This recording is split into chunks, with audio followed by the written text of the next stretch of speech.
right, let's get started. I'm going to talk about government shutdown looming. Government shutdown looms. Luigi Mangione, media blitz. Elon promotes AFD. Welcome back, Henry Ford. And more before I do Jason's V1 Riz show. Get in now. www.twitch.tv/Hasanabi. Do we have a blast off meme as well? Okay, everybody pressing enter. Wish we could do more, but we only have 3 left. Chat, you have the chance to buy merch to give away to chat. Type !merch to find out more. Yeah, you can buy. Time's up, and the winner is Broth One Boy. You won. Broth One Boy, you won. Congratulations. He said no fucking way. Congratulations to Broth One Boy for winning the free merch. Don't forget your merchandise. Everything that you purchase off ideology.shop is actually 100% is going to all the proceeds are. But is this an illegal lottery? No, because you're not actually buying anything. Someone else has the opportunity to gift merchandise by purchasing it for other people, and then we just do a sweepstakes, and there's nothing like, there's no entry. How would that be an illegal lottery?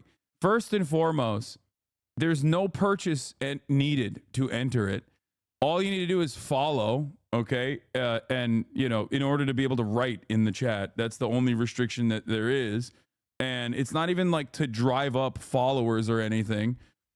That follower restriction is specifically there so that chat is not rated or botted. It's not even a lottery. It's a giveaway. And also, I make no money off of this anyway. Nobody makes money off of this. Someone will be like, oh, I want to purchase this. All the proceeds literally go to charity. All the proceeds go to charity. Every single piece, every single dime, okay? Beyond the point of cost of production is going to charity. Not even, like, nobody's touching it, okay? Someone else is buying it for others, and you can get it gifted if you are lucky. That's it. Anyway, but I will say that that's a good opportunity for someone. So what you're saying is this is a tax deduction? Yes, I believe it might be for you. I'm not entirely sure if it directly goes. If it's I don't think it's a direct, you're greedy lol. It's not fair that I didn't win, your greedy lol. I was about to say it's woke of the day, but should be a tax deduction if it's for charity. No, I don't know if it's I don't know if it constitutes for a tax deduction. I'm not entirely sure about that. I will admit, because I didn't set it up. I have no idea.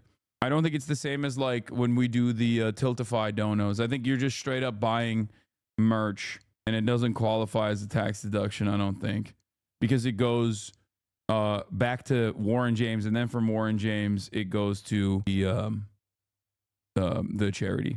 We are 30 minutes into Friday Fun Day. Please, for the love of God, stop auto reading haters' messages.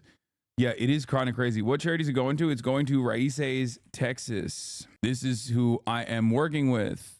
Okay, they are a they're a 501c3 that works with undocumented migrants, specifically in the state of Texas. Since 1986, Raices legal and social service providers have modeled what a humane immigration system could look like in the United States.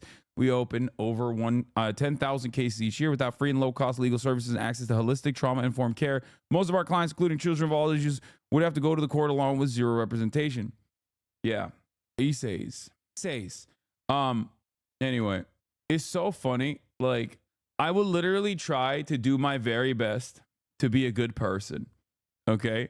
Like, and this is at no... Like, this doesn't do anything for me at all. It's not like money in my pocket. I don't even get like a tax deduction out of this at all. Or like, there's nothing. Like, this doesn't touch me at all. I just want to literally fucking fundraise for a charity that I care about. And there are still dumb fucks in the chat who are like, it's not ethical enough for me. It's like union made merchandise, American domestic manufacturing. Literally all the proceeds are going to fucking charity, and there's still motherfuckers that are going to chirp about it. So fucking annoying. Anyway, yeah, why do you stream on a MAGA owned platform? Because I'm MAGA, dude. Because I'm literally a racist Republican. I love Donald Trump. I am MAGA. Anyway, I think I have noticed, at least in my own in the way that I operate, I've noticed that I've started to get more angry. Do we have a blast off meme chat? I've started getting angry again. I think I'm gonna have to, take a day off eventually. Most likely soon. No good deed goes unpunished. Because I'm noticing that I'm like I have a shorter fuse, and I think people are taking advantage of that right now. I recommend taking off on January 6th. No. All right, let's get it started. Here, we've blasted off. Just a day, how about 2? No, I'm not taking off on Christmas. I'm actually doing Socialismus on Christmas too. Oh shit, chat just bought more merch to give away, so now we have 5 more to give. This is gonna be a great cause. Ignore the chirpers. 1 more to give away after you get a meme. Sure, let's do another one. All right, hit enter. I think after it's announced. All right, from this point on, you have to type in enter, exclamation mark enter.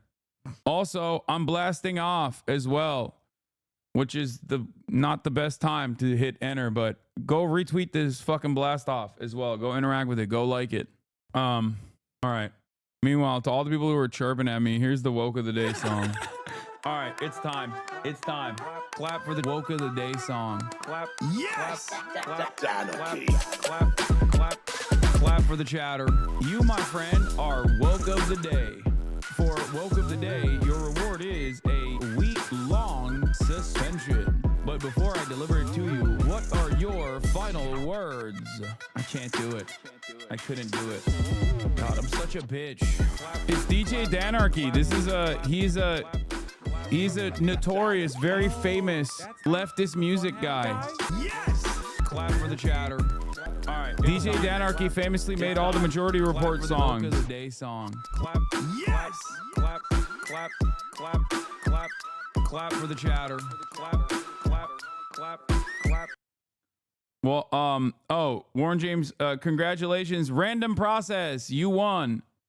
Yo, I'm EU. How does this work? You go to the ideology.shop/pages/redeem to claim your prize. And then afterwards, you might have to pay for the shipping, but bought my wife through your shirt. She doesn't know who you are. Spreading the gospel. Latest shirts were sick. Hell yeah. Speaking of which, did you see AOC was on Majority Report? I did see that. I did see that. That's great. I love that. Woke of the day song. Are you going to talk about Elon shutting down legislation? No, I'm not. I'm not going to talk about that. Okay. Scammed shipping. Motherfuckers will never be happy for the rest of your lives. And you are, I don't know. Maybe it's like, I shouldn't. People are just trying to make jokes and they just don't have the capacity to make jokes other than being fucking annoying little nuisances in a leftist chat. I think that's all this is. Hasanabi, we'll go to Zach Fox's Set in Pairs. If you read this, there you go. Now you have to go. Oh, the gifter pays for the shipping? Okay, never mind. Have you seen this insanity? Is it the Mr. Beast shit? Dude, there's some... Look, I'm not a hater at all. You know, I've even been known to defend Mr. Beast at times, and I've been critical of Mr. Beast at times when it's worthy of, when he's done things that are absolutely deserving of criticism. I don't know what it is about the Mr. Beast, like, the crazy Mr. Beast, like, Squid Game shit, but, like, some about it rubs me the wrong way. On the one hand, I understand. On the one hand, I totally understand that it's just reality TV. That's all it is. He's just doing reality TV. On the other hand, like, the entire point of Squid Games was that it's bad to get a bunch of poor people to basically fucking go on this journey where they put themselves in these like horrific conditions for the sake of our entertainment. And then we just kind of did it. Like we didn't understand the point of the show. And it was very blunt. It wasn't like the show itself wasn't exactly subtle about the message. You know what I mean? It was very clearly like, this is bad and wrong. Like the villains are the people who derive satisfaction from watching poor people suffer. And we kind of did that. Like, we're kind of doing that. Well, I guess people don't die in the Mr. Beast games.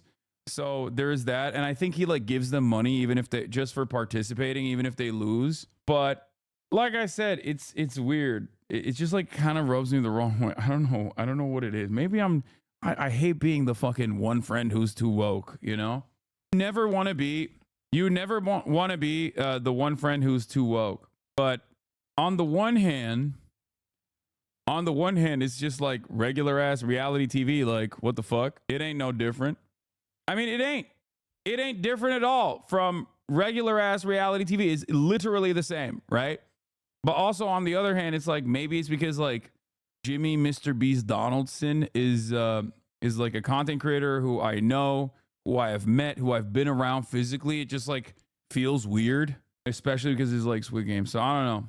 You're overthinking it. It's not that deep. Yeah, I'm telling you. Can I just say, like, I think it's okay to be like something about it rubs me the wrong way and just leave it at that. Like, I don't think he's the most evil person on the planet or anything. I'm just saying it rubs me the wrong way, while also simultaneously recognizing that I think I have an unfair standard applying in this process. It's the most normal way. I think it's the most normal way to approach the subject matter. It doesn't have to be life or death. It doesn't have to be black and white, you know? That's it. That's all I'm saying. But I guess that puts me at woke of the day. That's what it does. I'm the woke of the day. It reduces the twist in the populist message of the original show. Sure, it's innocent, but it's counteracting the message the creators intended. I mean, nobody gives a fuck about that, okay? Like, I don't think Squid Games in and of itself was this revolutionary piece of work that was going to, change global discourse. Like, I don't think like that's the case either. I just, Anyway, here, let's blast off. Like I said. Gives himself a 1 week ban equals vacation. Yeah. All right. Let's talk about the real Squid Games. American Congress. Am I right? Ba-dum-tus. All right. Government shutdown looms as planned, backed by President-elect Trump, also known as President-elect Elon Musk, fails in Congress. And it failed partially because of the Republicans, because the Republicans can't get their ducks in a row, can't get their house in check. So it's a government shutdown just hours away if Congress cannot make a deal. Yesterday, a plan supported by President-elect Donald Trump was killed when dozens of Republicans joined the Democrats to vote against it. This is House Speaker Mike Johnson, his second attempt at a deal. The last compromise had bipartisan support, but was killed after opposition from Donald Trump and from billionaire Elon Musk, who the Democrats are complaining is having way too much influence. Scott McFarlane is on Capitol Hill with the very latest. Scott, good morning. This is such a saga. Oh, Gail, this is a potentially dangerous political standoff with hundreds of thousands of federal workers and people who need government services and government benefits hanging in the balance, and President-elect Trump thrusting himself right in the middle of it. Bill is not passed. Trying to escape a federal government shutdown ahead of the holidays, Congress instead slammed into a dead end. We will regroup and we will come up with another solution. After President-elect Trump and billionaire Elon Musk, who's been tasked with cutting government spending, blew up a compromise plan both parties supported to keep the government open. House Republicans tried a different plan last night, less expensive, still including billions of dollars in disaster aid for hurricane-devastated communities, but cutting priorities for Democrats, including health programs. And the new bill included Trump's demand to raise the nation's debt ceiling for 2 years before he even takes office. Trump championed the proposal as a success and good deal on social media. But the bill fell far short, with dozens of Republican members not on board. Not going to go vote for another debt ceiling increase without actual specifics on what the cuts will be. That's a non-starter for me. And Democrats almost all opposed. The Musk-Johnson proposal is not serious. It's laughable. It's just horrific that they have thrust us into this kind of chaos already. As the clock ticks down, it's federal workers who may end up paying the price. It brings on anxiety, especially during this time of year. Aaron Barker works for the TSA and is a union rep at Atlanta Hartsfield-Jackson International Airport. We are definitely praying and hoping, fingers, toes, whatever you can cross, that it does not happen. And he warns even though TSA officers are essential employees and remain on the job, there could be shortages if some don't show. It could be very bad. If it gets to a point where TSA workers have to choose between, am I going to feed my children, put gas in my car, or come to work because they're without a paycheck, that's definitely going to affect the way that passengers travel throughout the nation. Here's an ominous sign. The day So you were trolling me when you said you wouldn't talk about Elon? I often miss context clues. No, I am going to talk about Elon, man. What the fuck? Yes, I'm going to talk about Elon Musk. Of course, he is playing a formative role in this back and forth, in this process. Isn't it literally on the fucking, it was in my blast off tweet, man. Jesus Christ. Oh my God. begins with both parties blaming each other for this impasse. And when he left the Capitol last night, House Speaker Mike Johnson was asked if a new plan would make it to the floor today. And he responded, "We'll see." Tony, we will see. Hardly inspiring, Scott. Thank you very much. For more on President-elect Trump's demands, Okay, let's do some basics. Let's start up from the top. Okay? Let's start from the tippy top. What is a government shutdown?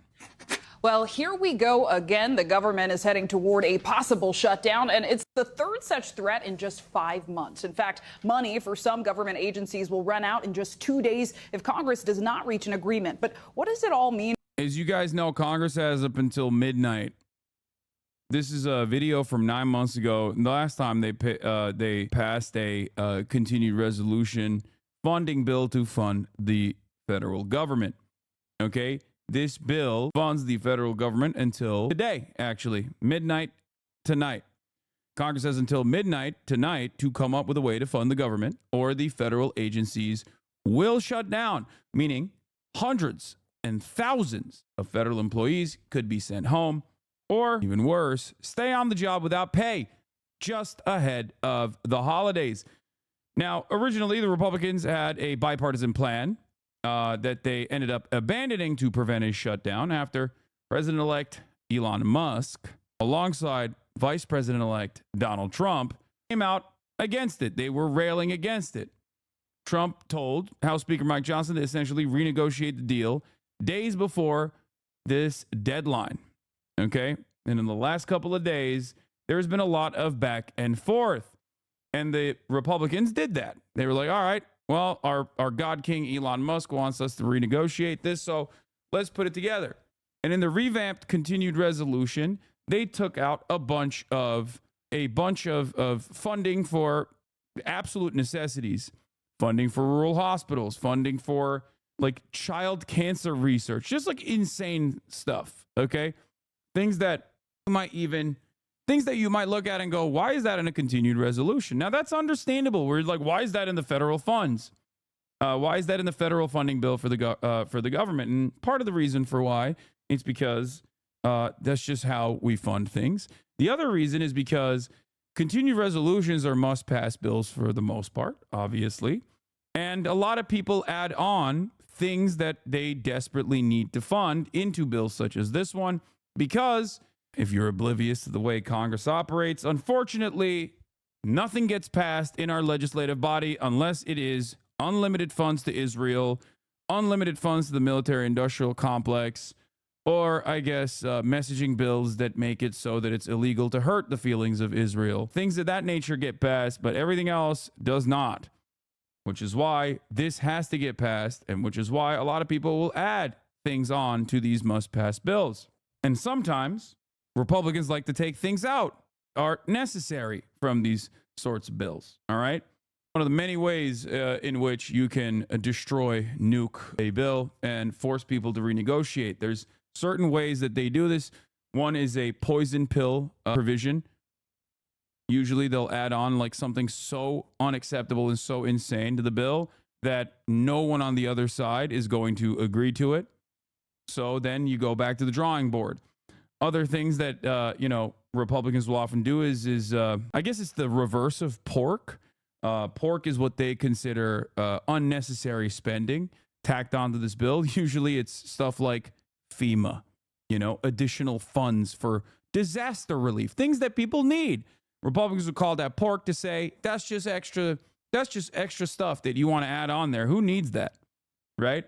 Except people do need that. But this back and forth obviously has pushed this otherwise the continued resolution bill that would fund the federal government into this weird limbo.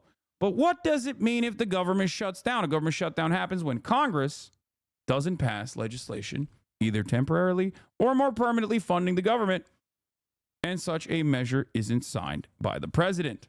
The government shutdown would start if Congress doesn't approve this continuing resolution or permanent spending measure by Friday. When the fiscal year ended September 30th, Congress passed a temporary funding bill to keep the government in operation, and that measure is expiring tonight at midnight. You might be wondering which government agencies would be affected by this shutdown. Each federal agency has its own plans and its own budgets. They have their own ways of dealing with a shutdown, but basically any government operation deemed non-essential would just simply cease happening. They would stop it. And hundreds of thousands of federal employees' work would be disrupted. Like if you're in a federally funded, publicly funded research lab, for example, and you're no longer getting paid, you might have to abandon your research. Sometimes when you abandon that research completely falls apart. These are some of the many ways in which a full-blown government shutdown would devastate American society in relatively intangible and somewhat invisible ways. Okay? Sometimes workers are furloughed, meaning that they keep their jobs but temporarily don't work until the government reopens. Other federal workers may stay on the job, essential workers, but without pay, with the expectation that they will be paid back in full once the government reopens. The conversation around government shutdowns happen fairly frequently because America has a very unique debt ceiling process where there's always a back and forth, a political football, if you will. Okay? The basic rules for who works and who doesn't date back to the early 1980s and haven't been significantly modified since under a precedent-setting memorandum penned by the president at the time, Ronald Jebediah Reagan, the Antichrist himself. His budget chief, David Stockman, said federal workers are exempted from furloughs if their jobs are national security related or if they perform essential activities that protect life and, of course, more important than life, property. Essential government agencies like the FBI, the Border Patrol, and the Coast Guard will remain open.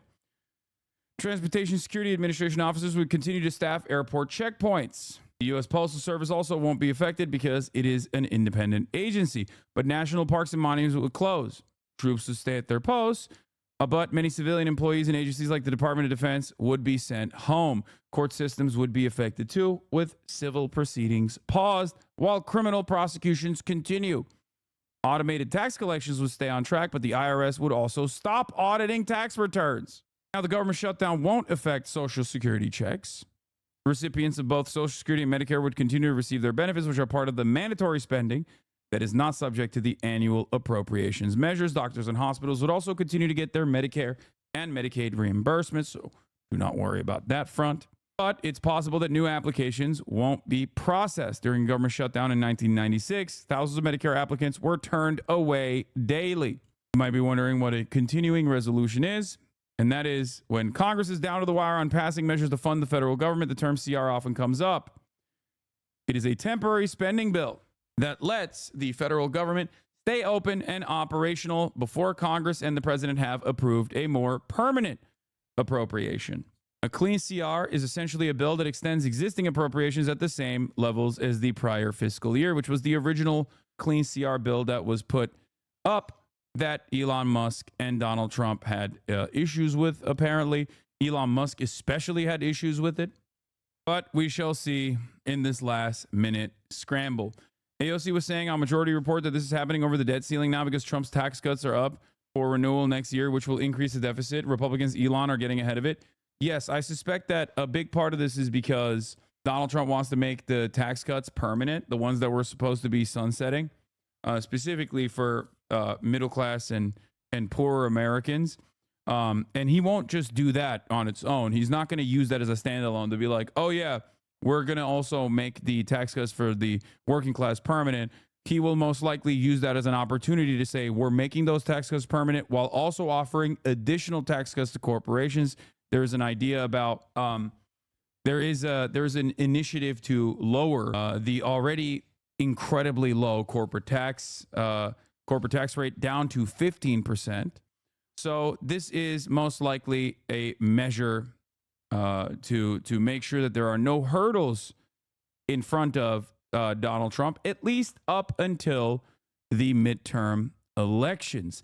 This is why Donald Trump has come back and claimed that he wants to push this new bill. He wants to push a bill that is close to the clean continued resolution that actually isn't same at all. They took a bunch of those. They took a bunch of funding initiatives out of that and are forcing them to be standalone bills, but also, funding for, child cancer research, things of that nature.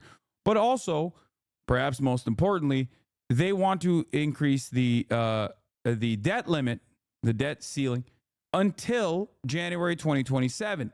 The reason why they want to do that is because Donald Trump does not want to have these back and forth battles while he is the president with the Democratic Party. This is obviously a weapon, not dissimilar to the filibuster in some ways, that the minority party, the party not in power, can use to their advantage to make sure that they get their spending priorities across. Now, part of the reason why Elon Musk has also been pushing for this, according to David Dayen of the American Prospect, is because Elon Musk has factories in China. There's a mundane reason for the late-term chaos, and it's called conflict of interest. It says this is the first scandal of the second Trump term, and take a long look because it's going to look like all the other scandals. A conflict of interest among his impossibly wealthy advisors and aides, or for Trump himself, seeping over into policy. The measure at issue is known as the outbound investment provision. We have heard for years about the problem of manufacturing businesses shipping jobs overseas to China with its low worker wages and low environmental standards. China typically forces businesses wanting to locate factories in its country to transfer their technology and intellectual property to Chinese firms, which can then use that to undercut competitors in the global markets with state support. Now, of course, American capitalists know this. They are not oblivious to this reality at all, and they have voluntarily done so. Make no mistake, when Americans talk about China stealing our IP and you're a regular old consumer, that has nothing to do with you. Okay? That has nothing to do with you.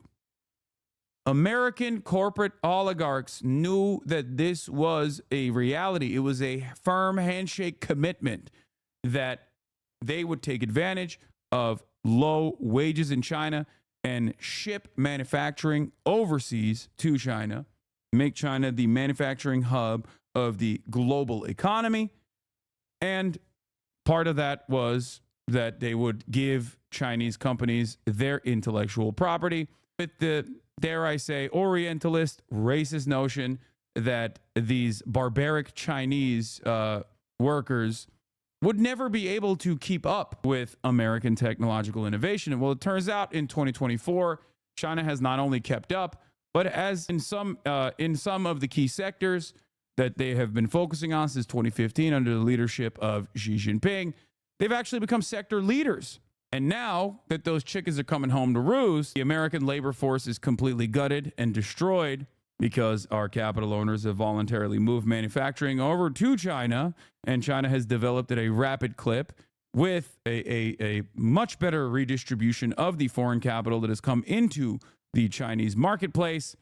China is now no longer just a global competitor, but actually a global dominator in key sectors. This is part of the reason why American manufacturers or American capitalists are very frustrated, very scared. It was a gamble for them. It was a gamble for them, and the Genghis Gambit actually worked in China's favor. Now, Congress has been working itself into a lather about China for years now, and they finally came up with a way to deal with this issue. Senators John Cornyn and Bob Casey have the flagship bill, which would either prohibit U.S. companies from investing in sensitive technologies in China, including semiconductors and artificial intelligence, or set up a broad notification regime around it. The bill would add some reporting requirements and enhance reviews as well. In general, it expands restrictions that the Treasury Department has already put forward in their regulatory rules. Codifying those rules into statute means they cannot be changed by successive administrations. Cornyn and Casey passed the Senate last year, and after about a year of legislative wrangling, a final outbound investment package made it into the year-end bill. We're taking a necessary step to safeguard American innovation against bad actors and ensure our lasting dominance on the world stage, Cornyn said in a statement. Problem is, Elon Musk has manufacturing facilities in Shanghai. Elon Musk car company has a significant amount of outbound investment. A Tesla Gigafactory in Shanghai opened in 2019. Maybe a quarter of the company's revenue comes from China. Musk has endorsed building a second Tesla factory in China, where his grip on the electric vehicle market is completely loosened amid domestic competition.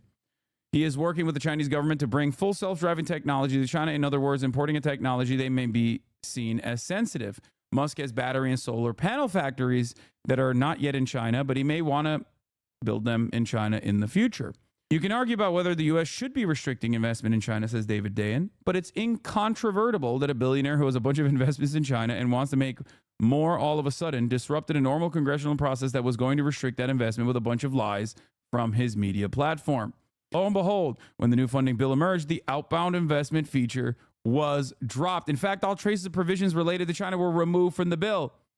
Now, whether you agree with continued investments into Chinese development and Chinese manufacturing or not, does not change the fundamental problem at play here. A billionaire with a clear conflict of interest was able to take a legislative provision that has been on the docket, a bipartisan legislative provision that has been on the docket that is trade protectionist or somewhat isolationist, okay, and nuke it into orbit. What's even funnier about this is that this is supposed to be our global enemy, okay, our universal enemy, the number one enemy of all time, the Chinese government. Yet, the otherwise reactionary Republicans are completely oblivious. Normally, if you were to turn around and say, what the fuck? This is a limiter on American corporations that want to work in China. This is restrictions that already exist through the Treasury Department that we are codifying through the legislative body to ensure that our really sensitive IP is not falling on Chinese hands. This is something that Americans talk about all the time. American corporate leaders talk about it all the time. Oh, China is stealing our lunch money. They're stealing our innovative products. They're stealing our technology. And with all of this unrestricted xenophobic sentiment running rampant, despite the fact that, Americans are hypocritical and self-centered, people are oblivious to this. And it's actually the same dynamic that I've talked about quite a bit with respect to who's a good billionaire and who's a bad billionaire. Now, I have a principled stance on this. I don't think that any billionaire is quote unquote good. I don't think anyone is good or bad. They're just operating on self-interest under a capitalist system.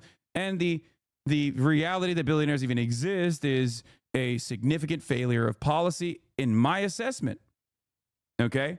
Having said that, however, Republicans don't understand the world in that way. And neither do Democrats, really. Liberal Democrats and liberal Republicans both have a different partisan approach. They think some billionaires are bad and scary, and some billionaires are good and champions of the people. Now, I wouldn't even say that the Democratic Party is so on board with like good billionaires and bad billionaires to the same degree that the Republicans are. Republicans are severely anti-billionaire when they've decided a billionaire is a libtard. They hate Bill Gates, and they claim that Bill Gates is vaccinating the children because Bill Gates wants all the kids to be gay and autistic. There are many real reasons to hate Bill Gates, like the fact that he has, behind closed doors, virtually dismantled American public education and rebuilt it in his own vision, and I think that was devastating. That's a real adequate way to shit on Bill Gates, but Republicans don't know that, and Republicans think that they're actually in line with the policies of school choice, for example. At the same time, there is an autistic billionaire that wants to put a fucking chip in your brain.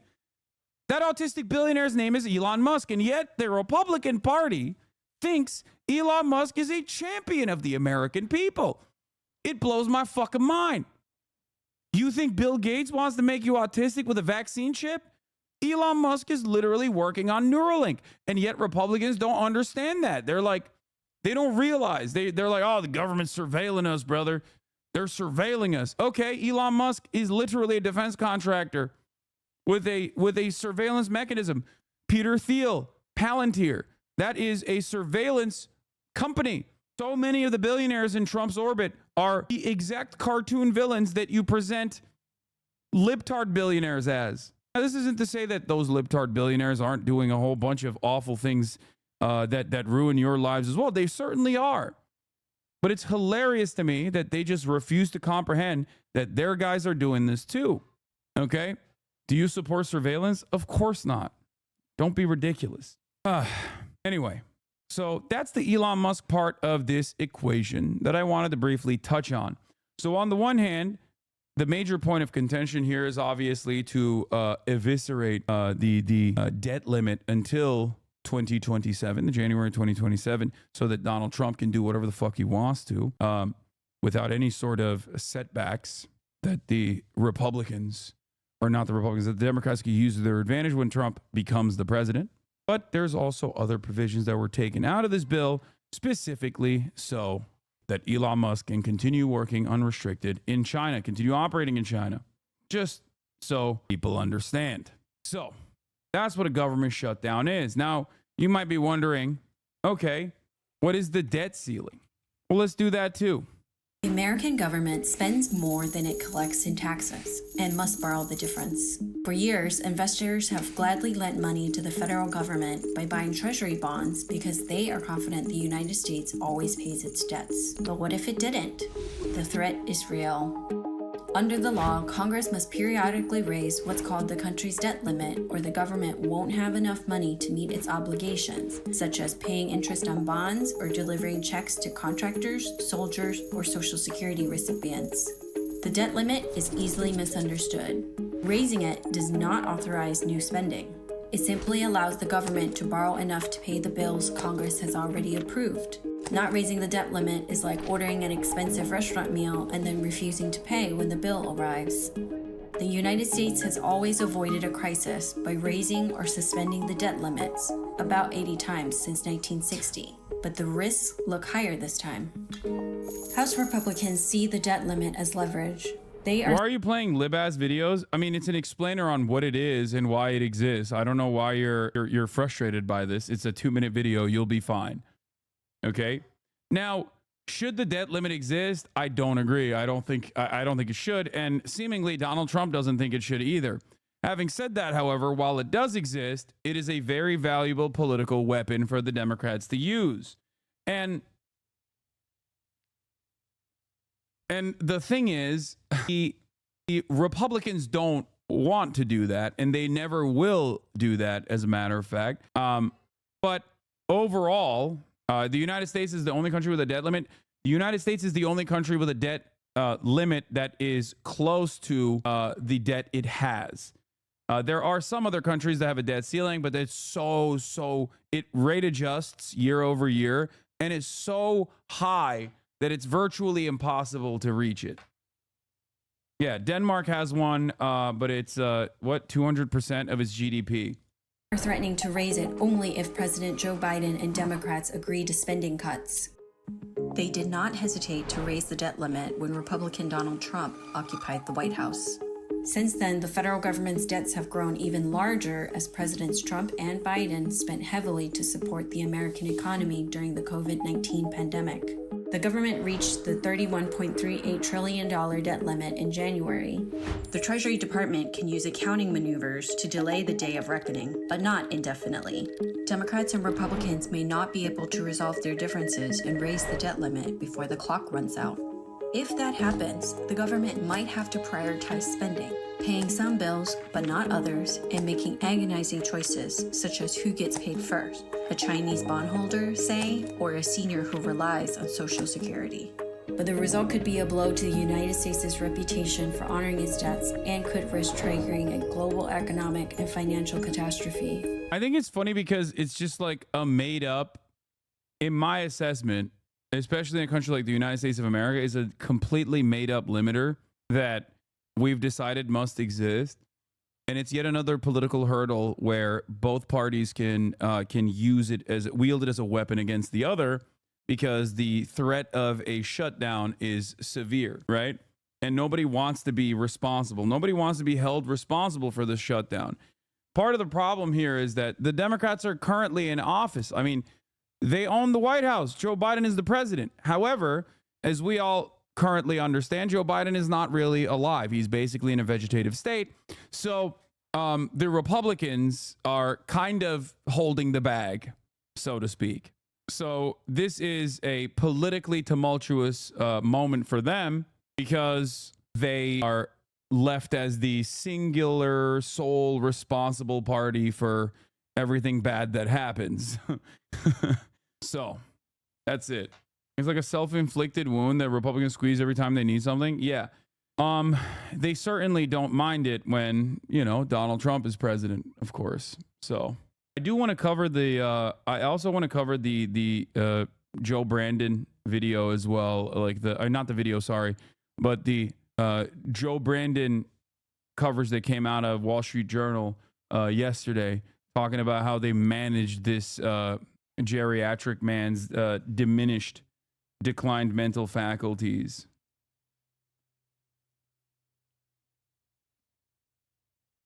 But yeah, before we do that, President-elect Trump discusses possible shutdown in an exclusive interview. Bring in Robert Costa, who spoke with the president-elect by phone yesterday. Bob, good morning to you.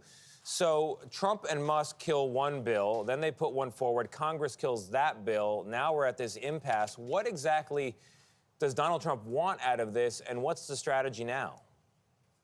Good morning, Tony. When you step back and look at this spectacle, it can look like a spending fight. But for President-elect Trump, it's about more than that. When I spoke with him by phone yesterday. Yo, you were against raising the limit yesterday. What happened, brother? No, I'm in favor of nuking it. But also, as it stands, I'm not in favor of nuking it currently. I'm not in favor of nuking it without any assurances. I'm certainly not in favor of nuking it, or rather not even nuking it, but passing a increase simply for the Republicans to be able to push their agenda when the Democrats are not in power. Do you understand? Yesterday, he made it clear that he wants an extension or elimination of the debt ceiling. That's the federal government's borrowing limit, so he can have a clean runway come 2025 when he wants to pursue legislation on immigration and border security and tax reform and not having to deal with a debt limit showdown. So this is about setting the stage for next year as much as it is about getting a spending package through. Speaking of setting the stage, some people were referring to Elon Musk, who helped kill the first version of this bill, as the first buddy, but now they're saying, no, he's actually President Musk. What does what happened in this case tell us about what could happen in the next 4 years? It's intriguing. There's a bit of a divide in President-elect Trump's inner circle. Some privately tell me Musk is flying a little bit close to the sun, but others say he put a lot of money into this campaign. He's friendly with President-elect Trump, and right now he's trying to help Trump enact his agenda on Capitol Hill, and that Musk is pretty safe at this moment. And Musk has spent a lot of time building relationships with members of Congress as he tries to get that caucus going, DOGE, the Department of Government Efficiency, come next year. Hey, Bob, before you go, yesterday, a Georgia appeals court disqualified Fani Willis and her entire office, actually, from overseeing Trump's election interference prosecution in that state. How did the president-elect react to that news?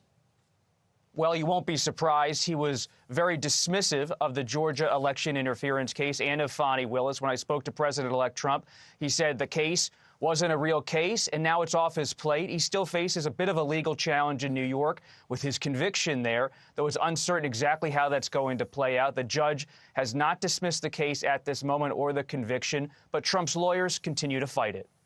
All right, Bob.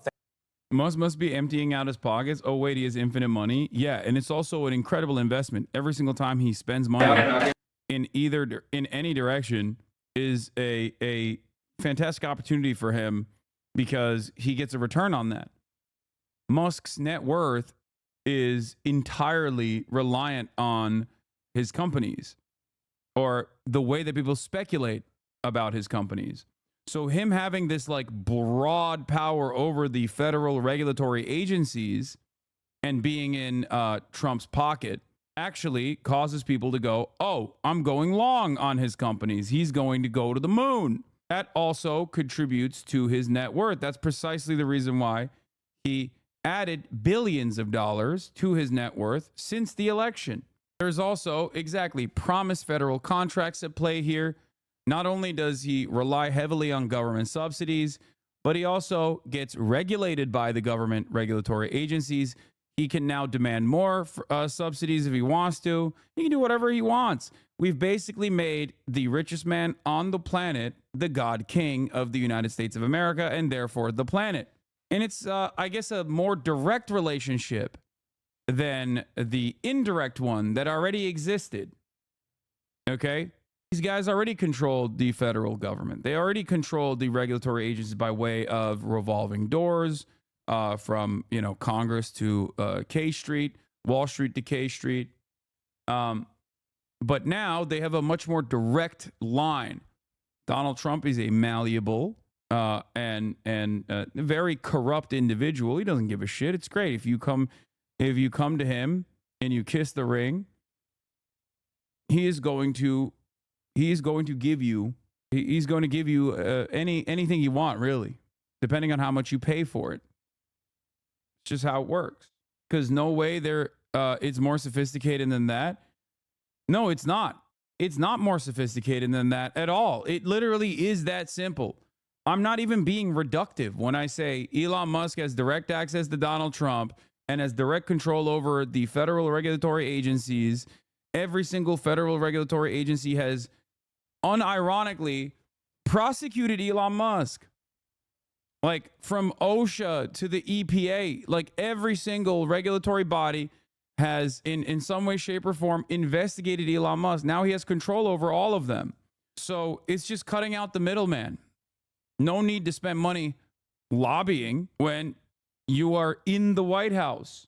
Yeah, this is why I always say in China, the government controls corporations. In America, the corporations control the government. In China, when the richest man tried to tell the government how to function, he had to go on a long vacation, and then his company was taken away. Food for thought. Yeah. Where is Mr. Alibaba? Nobody knows. He had to go away for a while and then come back and sing the praises of the leadership. Where is Jack Ma? Someone might ask. He went on a long vacay. I can't give you the update yet. I got one more detail. I will say this much. I do enjoy watching Mike Johnson sweat a little bit because he is such a little freak. Okay? He is such a little freak. So personally, I do appreciate him sweating and on the political chaos and instability caused by his own party. So wonderful. Let them fight, I say. Republicans who are so one note and so one speed and so hyper invested in running obstruction are, once again, obstructing themselves. We have a unified Republican conference. There is a unanimous agreement in the room that we need to move forward. I will not telegraph to you the specific details of that yet because I've got a couple of things I got to wrap up in a few moments upstairs, but I expect that we will be proceeding forward. We will not have a government shutdown, and we will meet our obligations for our farmers who need aid, for the disaster victims all over the country, and for making sure that military and essential services and everyone who relies upon the federal. That's so funny when they talk about that stuff because, like, okay, you think like we don't need rural hospitals to be funded? Like, there are so many things that the Republicans advocated to cut out of this CR bill that are just as necessary as the things that they're pointing to. And the irony, of course, is that Mike Johnson would have been super happy passing a clean resolution or a clean CR bill that was basically a continued resolution that already had concessions made that the Democrats had given to the Republican Party, including limiting the funding of the IRS. Like, the Republicans literally clawed back IRS funding in the previous CR, in the previous continued resolution. So Democrats had already played ball with these Republicans, which is precisely the reason why Mike Johnson wanted to pass that with ease. And then Elon Musk came out and tweeted 122 times over the course of 24 hours about how devastating this was, about how angry he was that this continued resolution was going to go through, and they shut that shit down. Government for a paycheck is paid over the holidays. I'll give you the more details here in just a few moments. Have you talked to President-elect Trump about this? Have you talked to the President-elect? We start, of course, on Capitol Hill, where lawmakers are scrambling to figure out a way to keep the government lights on through the holidays. About 30 minutes from now, House Speaker Mike Johnson will try to sell his colleagues on what we are now told is a three-part plan to fund. Oh, this is also the best part. This is anecdotal from people I know who work in politics, but the vibe on the Hill at the moment is super bad because everyone wants to not be there and want to be home for the holidays. This is the age-old trope in Congress, is that Congress hates working in general, and we all know that, but they especially hate working around the holidays. They will literally, you can get shit that you never thought would get passed through, because none of these old, wealthy pieces of shit want to be in Washington, D.C. during holiday season. They want to be back home. So they will quite literally make concessions that you consider unimaginable, like red lines. You'll be like, what? How did they get this passed? They got it passed because they want to be home. They hate working. Major point of contention. The government, and do so through March. Now, one notable aspect as of now is that it does not include what the president-elect Donald Trump had wanted in the first place, which is a plan to raise the debt ceiling now. CNN's Manu Raju joins me from Capitol Hill. Tell us more about this plan, and the obvious question is, will he have enough votes to pass it? Yeah, that is the big question, but we now know they are settling on a plan to essentially move these pieces of legislation separately. Remember, this is all tied together as one big package to keep the government open, along a whole wide range of other issues. Roughly $100 billion in aid for natural disasters that have hit across the country, directly to farmers who have been hit by bad conditions and the like. And Donald Trump injecting that last toxic effort to raise or suspend the national debt limit. He asked for that in the 11th hour. That scuttled that bipartisan deal earlier this week. But we are now learning, according to our sources inside a closed-door meeting with the Speaker of the House, that they plan to separate out each of these bills and move them individually. That would include a 3-month extension of government funding, a $100 billion disaster relief package, and a $10 billion farm package. Now, here's the other catch. That push by Donald Trump to suspend the national debt limit will be set aside because they simply do not have the votes to move it ahead. That's because of opposition, not just from Democrats who believe that they would allow Donald Trump to move his agenda next year if they were to agree to that now, but also conservative Republicans who don't want to raise the national debt limit. So now this is the big question. Will Democrats support this? Because Democratic support is necessary. And I caught up with Hakeem Jeffries, the Democratic leader, ahead of a closed-door meeting, and he indicated for the first time in recent days that negotiations are ongoing. Lines of communication have been reopened. We're going to do everything we can to avoid a catastrophic government shutdown. Do you think that there's any appetite at all to give Republicans something on the debt limit? On the debt limit? Yeah. No. It's a total red line for you. Yeah. Because here's the thing.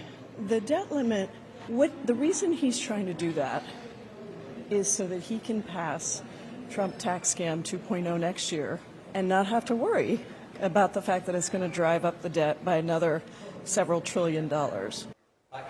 So this would force, given the Democratic opposition to the debt limit and also conservative Republican opposition, Donald Trump will essentially have to concede on what he has been demanding for the last couple of days. The question is, how will Trump react to this? I am told that there's going to be a Republican agreement to try to move on the debt limit next year, not deal with it this year.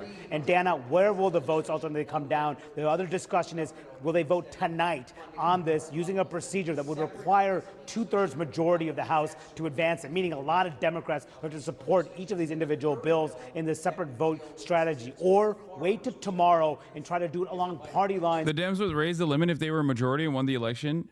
Yes.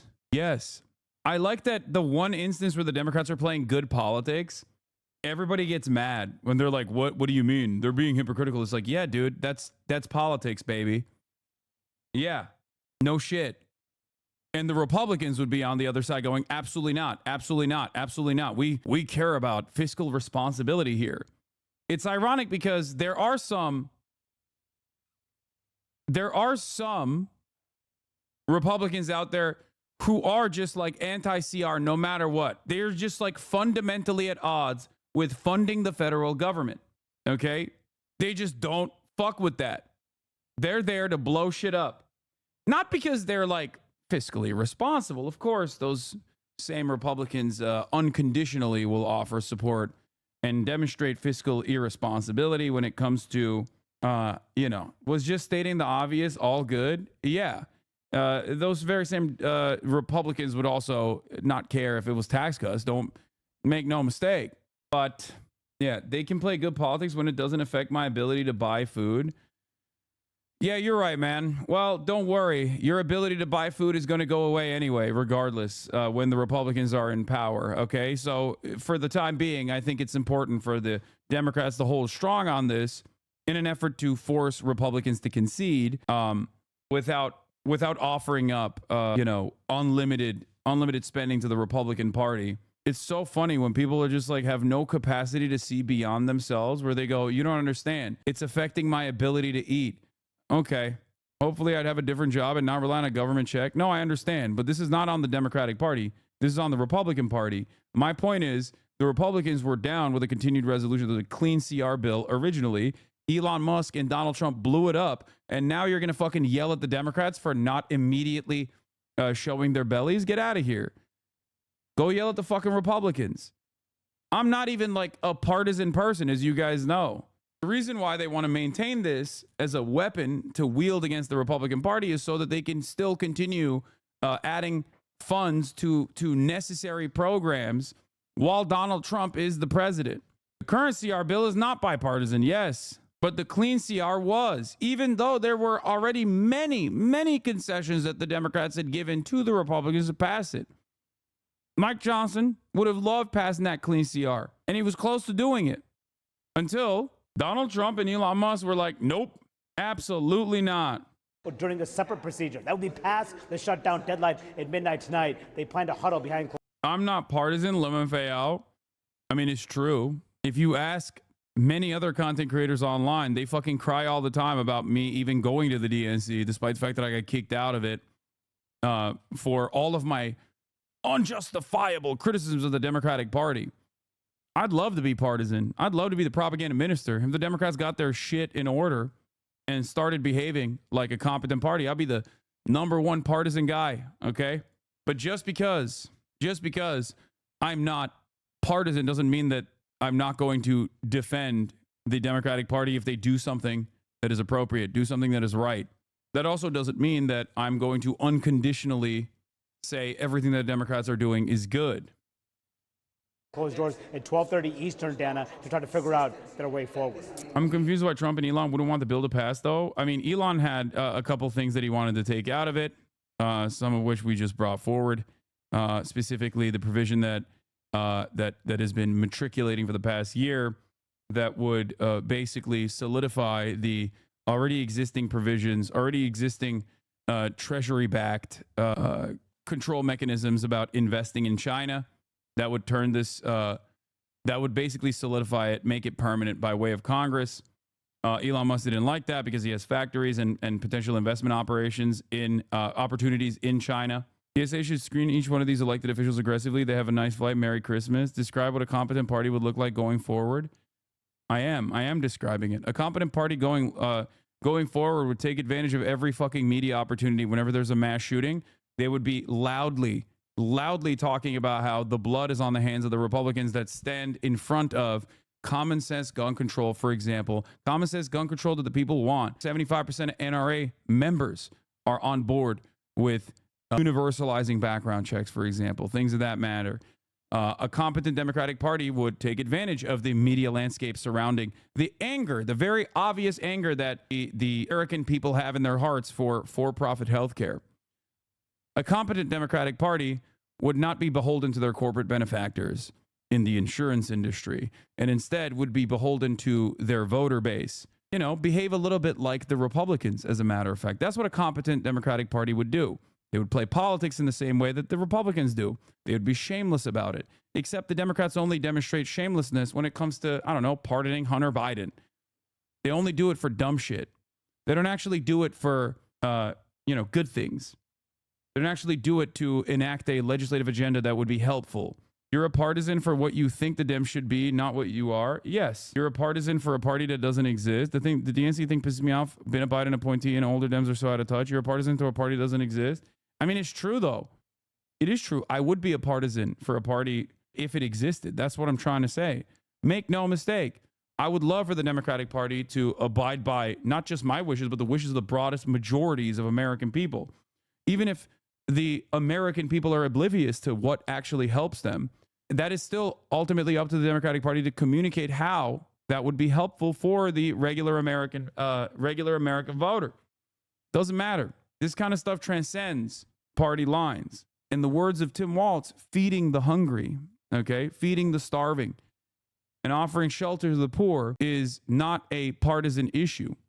Okay, it might be the Democrats that enact agendas like making sure that Democrats in the state of Minnesota, at least, enact the agenda that ends up funding school lunches, right, for free, paid for by the taxpayers.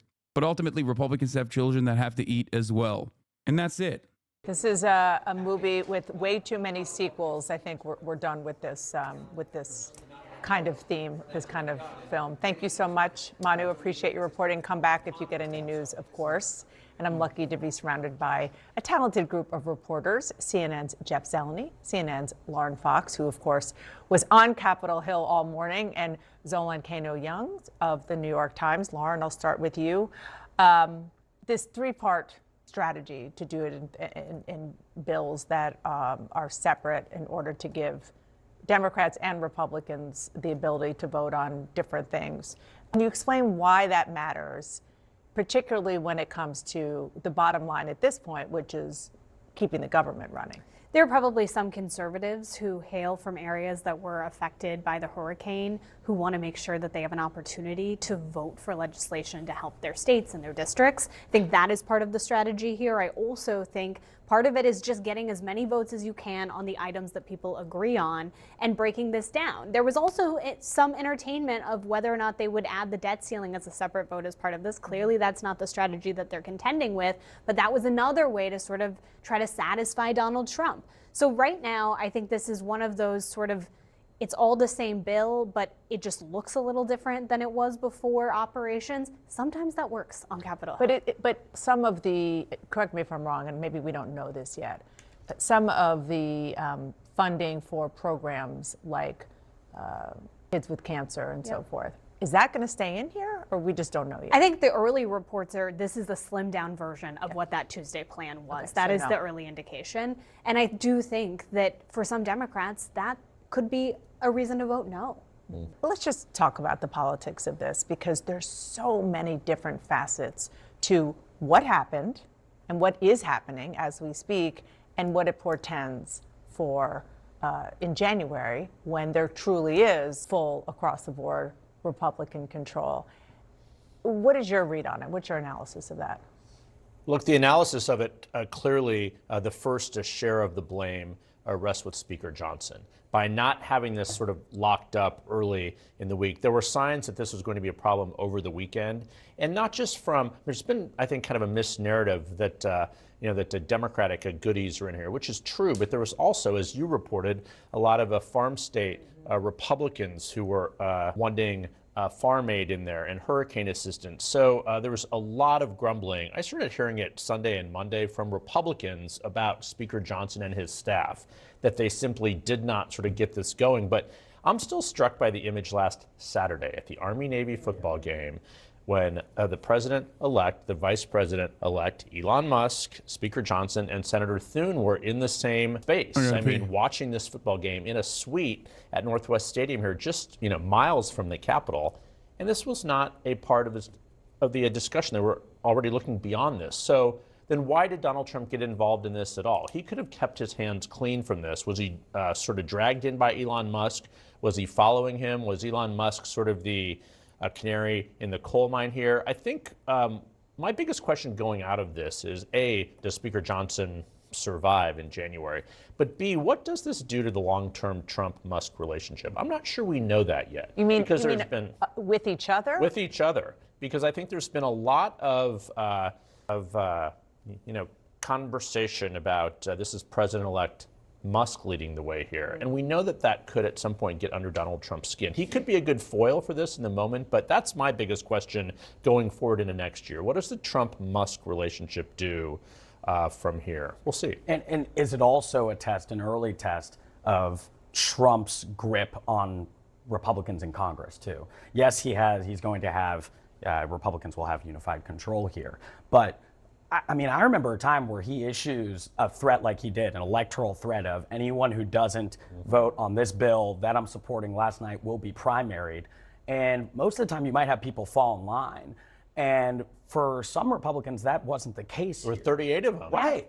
And conservative members. That's a large number. Right. Like, especially when you look at the past year, we often talk about how Trump has this grip, you know, on the party and on Congress. And to see that opposition, yes, it involves something like raising the debt ceiling, which is obviously something that many of those Republicans care about. But And what we're seeing on the screen are the faces of the 38 Republicans who voted no last night on a Trump-backed package after he and Elon Musk scuttled the bipartisan package. And the package that they all voted no on included increasing the debt ceiling.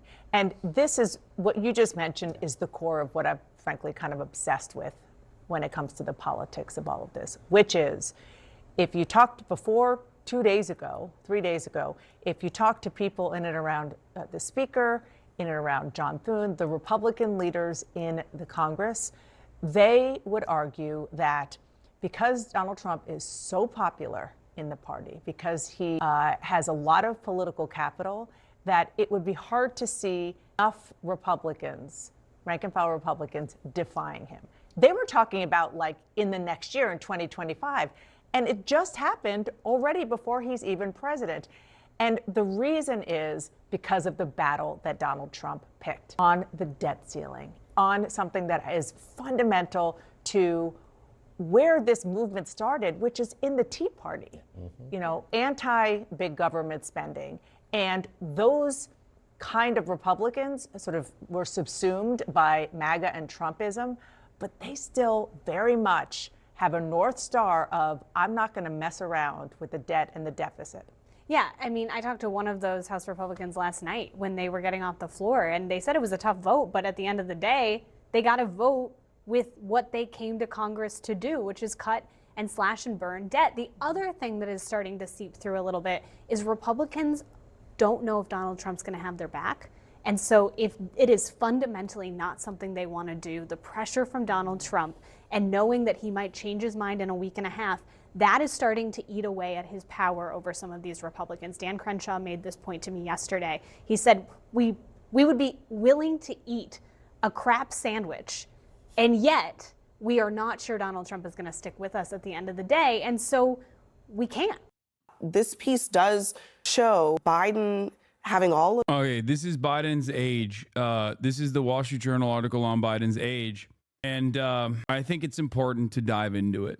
Breaking? No, this is not breaking news. Yes, Netanyahu won't be able to attend the Auschwitz Liberation Anniversary event, fearing arrest by Poland. Much to consider on this. Much to consider in this headline. Just saying. History might not repeat, but it often rhymes is perfectly poignant. It works. It works so well here. Or not poignant. I genuinely think streaming perfectly pertinent. I genuinely think streaming has broken my brain. I'm not even kidding. Like, I think it's like made me a dumber person. Don't fucking say W Poland chat for fuck's sake. Their president is a straight up Nazi lol. I mean, this is extremely rare. I mean, it's not even extremely rare. Honestly, CD Projekt Red has put Poland on its back and is backpacking Poland throughout the world on a global W run, on a generational run. So this is yet another instance where there is a little bit of a W to give to Poland, okay? 2 W's. Honestly, W Poland, man. They've done so much with so little, and I respect it. Gotta say. Poland been different ever since Uzi took a walk there. It wasn't Uzi. It was Lil Yachty that took a walk to Poland. It was Lil Yachty. And you're right. Poland has been different since they got the walk. Yeah. They've been motivated. Prime Minister Benjamin Netanyahu will reportedly avoid traveling to Poland for the next month's events, marking the 80th anniversary of the liberation of the Auschwitz Nazi concentration camp, fearing he may be arrested. The major event is planned for International Holocaust Remembrance Day on January 27th and is expected to be attended by dozens of leaders and heads of state, including Britain's King Charles. According to Polish outlet, Poland makes this so hard, man. What the fuck? According to Polish outlet, yes, this is your Polska Polita. Israeli authorities haven't contacted their Polish counterparts about attending the event, and officials in Warsaw believe the reason is related to Poland's stance that it will adhere to the ICC's arrest warrant for Netanyahu over possible war crimes in the Gaza war. The report also says President Isaac Herzog does not plan to attend the event. Easiest to read Polish word in the language. Anyway, your pronunciation was a war crime? I mean, dude, I just don't. I think that that word needed more Z's and C's next to one another and R's in it. That's what it needed. Okay. So let's get to it. Is Biden quiet quitting in his final days in the White House? Now, this is a media coverage over the Wall Street Journal article that came out yesterday that dove into the way that Biden's handlers have managed his obvious mental decline. You a hater. Wasn't Japan the only country you glaze and the rest you've been hating, bruh? Just keep it real. You a hater, bro. First of all, I love the idea that there are countries that I glaze unconditionally. You should probably tune in when I talk about, you know, imperial Japanese war crimes that the current Japanese government refuses to acknowledge. And you will develop a better understanding that I am a generational hater of all countries. Okay? It is entirely dependent on what we're talking about. And it's funny to say this when I'm in the process of glazing Poland, a country that I routinely shit on. So, you know, make no mistake.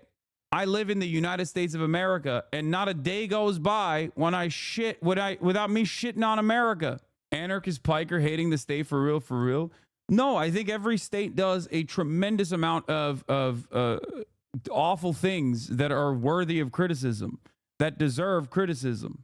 That's simply put, I want all states to do better by their citizens. I want all states to actually work at the behest of the welfare of its citizens. You know, you got an issue with that, you know, take it up with your representatives. You're entirely wrong. You've never hated on the Swagapines because it's impossible. Okay, true. Pinoy gang, till the day I die. Swagapinos, rise up. All of these sort of walls up. Yeah. And the walls kept getting higher and higher as the years went on. This is the biggest scandal in America. And the level and volume of people who dedicated themselves to lying. What's the point of being a hater like you are? I don't know, man. Are you happy? Don't talk about my Polish country, you glazing. I don't know. You just a hater. Keep it real. What's the point of being a hater like you are? I don't know. Are you happy with your government? Polish chatter? You think it's good? You think things are going well? You got everything you want? You know? I don't live in Poland. Wait, why the fuck are you defending Poland if you don't live in Poland? We moved when I was 2. Okay, well, whichever country you live in now, are you happy with your country? Are you happy with the way that things are going? You think, you know, you'll retire at a reasonable age? You think you'll own a home? Kinda.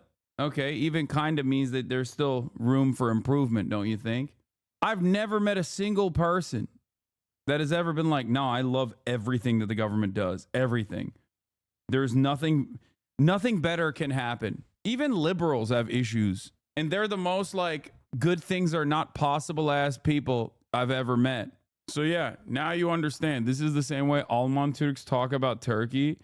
Should I join the Teamsters as an Amazon employee? Yes. All right, let's continue. To everyone at home about this man's condition for 4 straight years up through this summer is breathtaking. It's a scandal of epic proportions, and it's a fair question to ask. Who is running the country? Who has been running the country? And as I said earlier, if you're worried about Donald Trump's advisors having influence, for the last 4 years, apparently this president, duly elected, but this president was not capable of fulfilling the duties of the office. And his staff and the White House lied about it and kept it from the American people. It's an absolute scandal. Look, I'll say 2 things. One is that I think Joe Biden, despite all this, had a very successful tenure. You may disagree, but I think on policy as a Democrat, he had a very successful 4 years. But there's a bigger problem here, and that is that I think Democrats are at the point where Republicans might have been right after the Bush election or after the Bush term was up, which is that I think Democrats are starting to mistrust their institutions. And this goes back to a bipartisan effort to lie us into the Iraq War, not just by George Bush, but also by a lot of Democrats. It has to do with the fact that Barack Obama did not hold anybody accountable after the 2008 crisis, which also happened in George Bush's watch, but he became president. He never threw. I guess they're slow walking themselves into some semblance of recognition, you know? I don't know. Like, it's a little bit too little too late. And perhaps more importantly, you and your chat is a hater bubble law. Y'all haters. All right, man. I'm afraid you are perhaps making all of the other Polish chatters in the chat look bad by behaving like this. I tried to have a normal conversation with you, and it seems like it's impossible. Yes, Tupac for life. I think that there's good reason to hate on your government if it's not giving you the things that you deserve. Threw a hostage on the tarmac from Wall Street. You saw the rise of Bernie Sanders as a result of that. And you saw a lot of institutional Democrats, me included, saying, no, no, no, this is not the time. We have to stick with the institution. And I think you have a lot of Democrats now, me included, who are pretty sick of the institution and trusting people in the institution. And You're a Democratic strategist. What do you mean? That's kind of funny.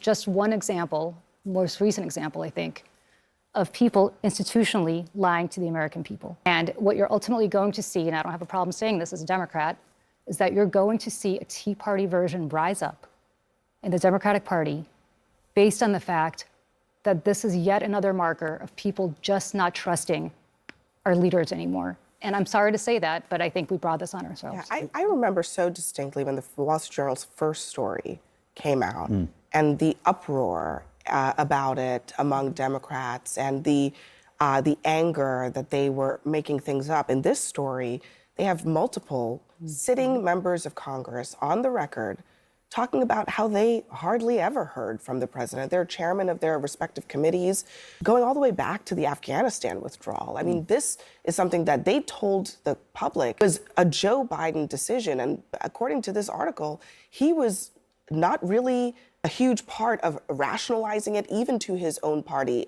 among the elected officials. But I think there is, like, I don't know if everybody's looking at me like I'm supposed to be defending the Democrats right now. No. Because, like, I think the interesting thing about this entire question is, like, when even the Democratic institutionalists realized, like, this dude can't be president, they said he can't be president, and then didn't blindly defend him.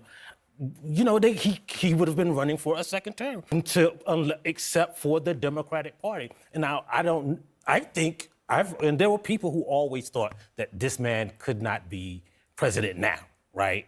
But that is not up to, well, that could be up to the cabinet, right? And we were lied to, but I don't know how to defend that because I didn't think he should be president for a second term. I think that the party, when people realized that he could not do the job of president, they did something about it. There were a lot of people, even at that time, still defending his ability to run for president again. Some people even suggested that it didn't matter whether or not he could continue as president, that he should continue to run. Even after that disastrous debate on this network, there were some people being like, oh, he had a bad night.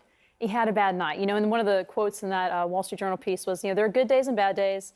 Today's a bad day. We'll deal with this tomorrow. The problem is tomorrow never came. It was just one bad day after another after. I like the media that basically played the role of lying to the American public so routinely about something that was incredibly easy to comprehend. Like, it's just something you can't hide. When the president has his brain leaking out of his fucking ears, you just can't hide that. You know, it's so visual, it's so graphic that the dumbest American can be like, I know what that's like.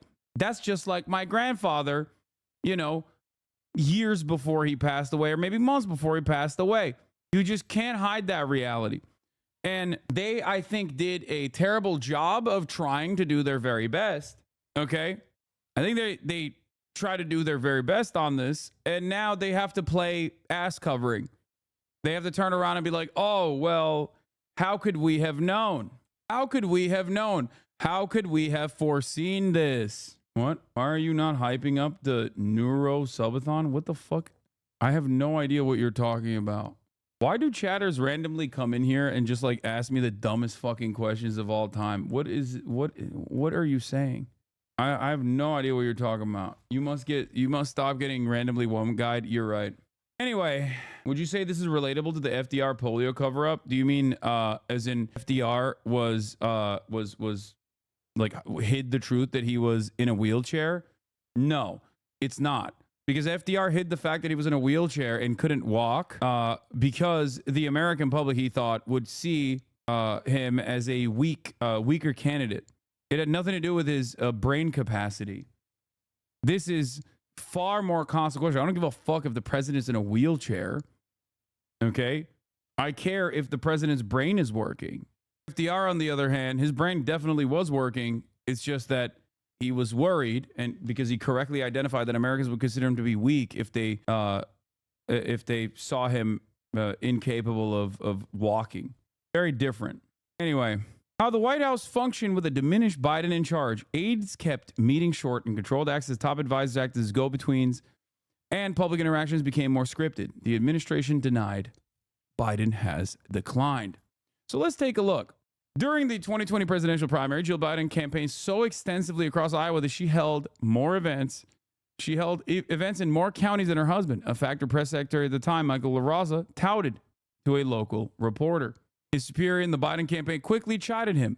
As three rode in a minivan through the state's cornfields, Anthony Bernal, then a deputy campaign manager and chief of staff to Jill Biden, pressed LaRosa to contact the reporter again and played down any comparison in campaign appearances between Joe Biden, then 77, and his wife, who was 8 years his junior. Her energetic schedule only highlighted her husband's more plodding pace, LaRosa recalls being told. The message from Biden's team was clear. The more you talk her up, the more you make him look bad. A small correction foreshadowed how Biden's closest aides and advisors would manage the limitations of the oldest president in U.S. history in his 4 years of office. This is propaganda and lies. Biden was just fine. He's just a shy guy. Stop lying to your audience. True. It's true. Problematic age gap is so funny to say about someone who is like 7,000 years old and someone who is 6,999 years old. Okay. To adapt the White House around the needs of a diminished leader, they told visitors to keep meetings focused. Interactions with senior Democratic lawmakers and some cabinet members, including powerful secretaries such as Defense's Lloyd Austin and Treasury's Janet Yellen, were infrequent or grew less frequent. Some legislative leaders had a hard time getting the president's ear at key moments, including ahead of U.S.'s disastrous pullout from Afghanistan.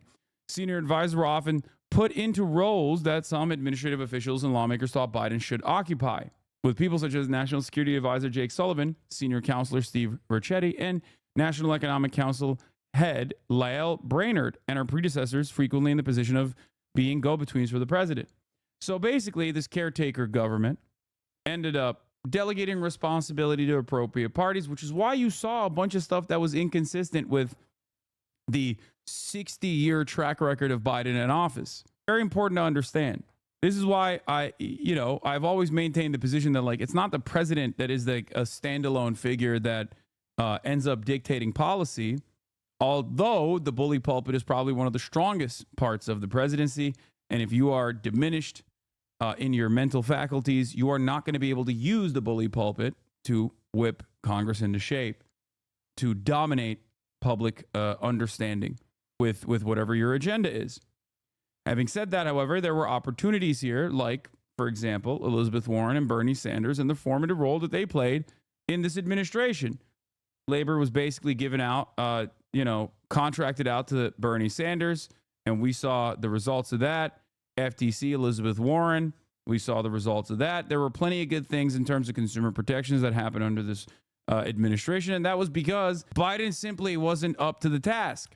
So there is some benefit to this. There is some benefit to having this, old man running the show, but not really running it at all. But there was a tremendous amount of awfulness that also took place. The awfulness, of course, came in the form of foreign policy. Okay? They run the show. It wasn't Biden's own personal brand of ultra-Zionist tendencies that caused our relationship with Israel to get kicked into overdrive. It was that the people closest to him in his inner circle also channeled that opinion. Okay? The supposed brain trust, the supposed foreign policy, the foreign policy geniuses. Presidents always have gatekeepers, but in Biden's case, the walls around him were higher and the controls greater, according to Democratic lawmakers, donors, and aides who work for Biden and other administrations. There were limits to who Biden spoke with, limits on what they said to him, and limits around sources of information he consumed.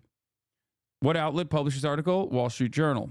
We're reading it for free off of archive.ph. Throughout his presidency, a small group of aides stuck close to Biden to assist him, especially when traveling or speaking to the public. They body him to such a high degree, a person who witnessed it said, adding that the hand-holding is unlike anything other recent presidents have had. The White House operated this way even as the president and his aides pressed forward with his re-election bid, which unraveled spectacularly after his halting performance in a June debate with Donald Trump, because 60 million Americans in real time saw that the current president was completely incapable of running the country, let alone putting on his own fucking clothes. Okay?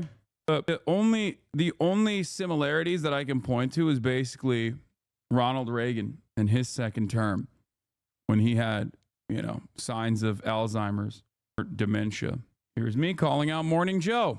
Critical. We ask the same questions about this man I love, respect. Bro, take it out of your mouth before you talk into the microphone. Jesus Christ, I'm having a hard time hearing what you're saying over the guac 3000 that you're applying to Joe Biden's shriveled old penis. Oh my Lord, dude. He's got tears. He's got tears because it's jammed up his fucking throat. He's gripping, dude. Holy moly. And make no mistake, this was after Americans had already realized that the game was up. Anyway, Vice President Kamala Harris replaced him on the Democratic ticket and was decisively defeated by Trump in a shortened campaign, leaving Democrats to debate whether their chances were undercut by Biden's refusal to yield earlier.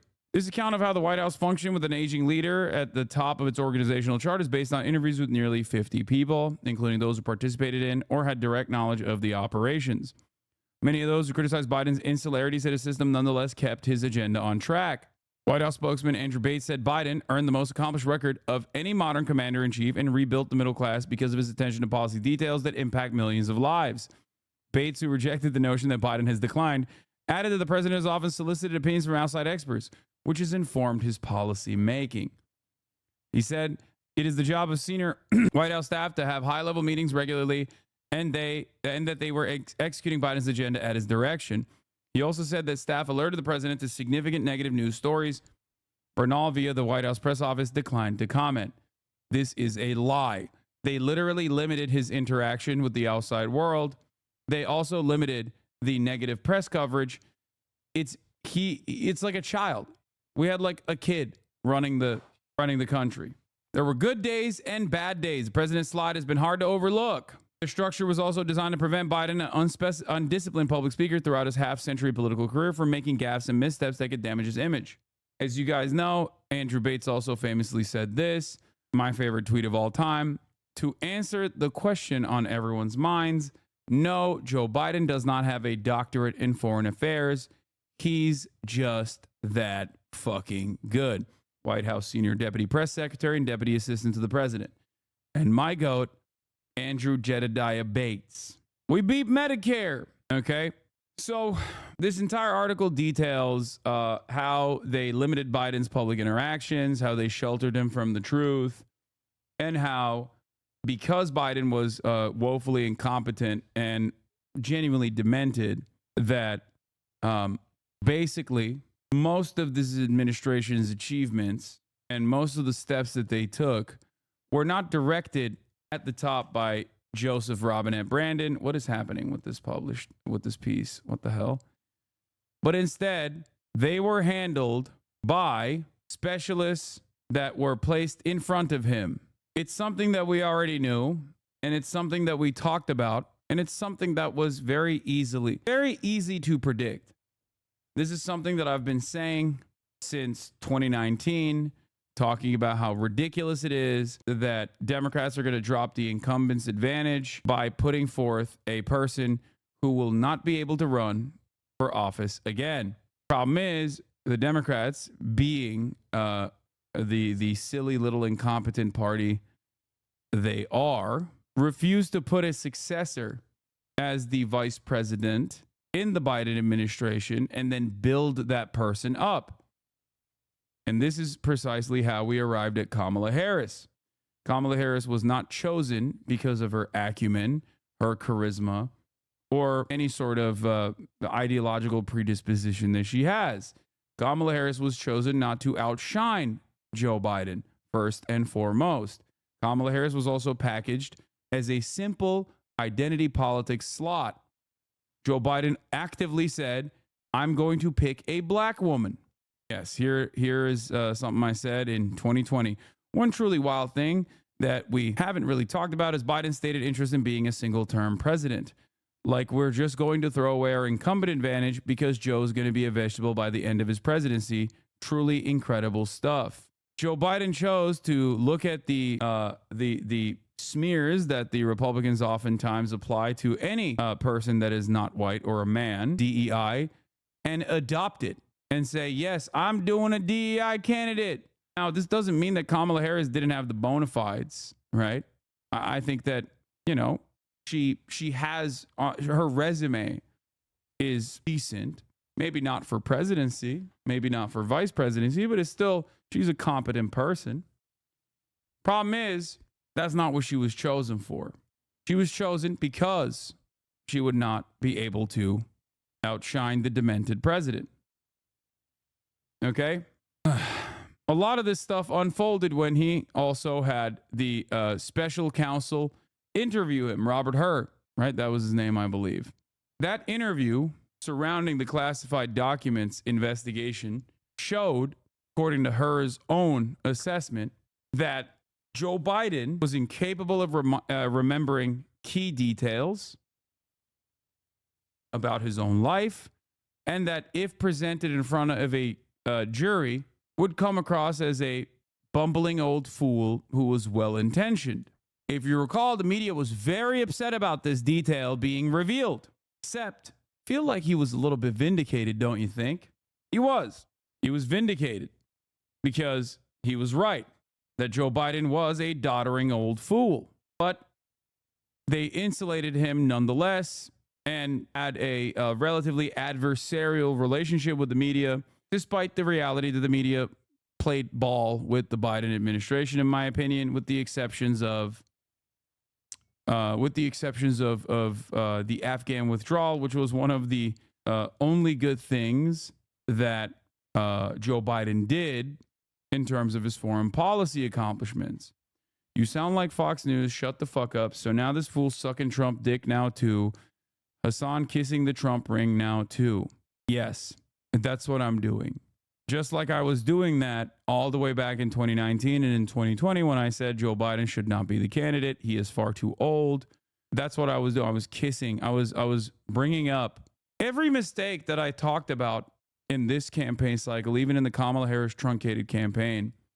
It was actually done not because I wanted a more competent Democratic Party, because I understood that Trump's fascist second reign would be devastating for not just the United States of America, but for the rest of the planet. But it was actually because I was secretly hoping that the Democrats would hear what I was saying and do the exact opposite so that they would lose to Donald Trump. You found out my schemes, chatter. You figured it out. It is pretty funny to be this much of a Democratic Party loyalist at this stage when you have Democratic strategists on CNN turning around and basically sounding like me months after the election defeat, even though originally they were institutional defenders. Kind of interesting, don't you think? They're coming to that recognition as well. Weird. When I criticize the Democratic Party, I don't criticize the Democratic Party because I cynically want the Republicans to win. I criticize the Democratic Party because I want them to be a competent counterbalance to growing fascism in this country, because that is the only game in town. The unfortunate reality is that we exist under a duopoly. It's either the Democrats or the Republicans. I recognize that, which is why I reserve my criticisms with the hopes that the Democrats, you're all Monday morning quarterbacks. No, as a matter of fact, I'm not a Monday morning quarterback. Okay? I'm a Sunday quarterback. I'm calling out the plays while it's happening. There's a difference between claiming that this is This is analysis in the aftermath of a resounding defeat. But the irony, of course, is that I quite literally was doing this analysis while the failure was happening, warning that this would be a dangerous gamble. Also, I showed you a tweet from 2020 that is far before the next NFL season started.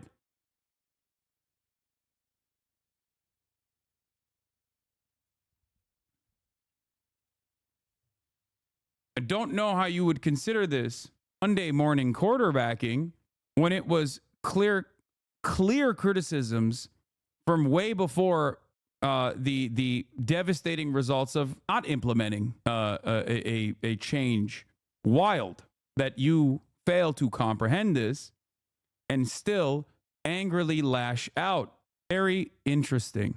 There are definitely a lot less liberals who operate like this nowadays, but it's always cool to see one that, you know, still has that dog in him, where the real fight is actually not pushing the Democrats to actually legislate in a competent manner or fight in a competent manner, but instead to call out those who correctly called out the Democratic Party and refuse to learn a single lesson from this electoral defeat.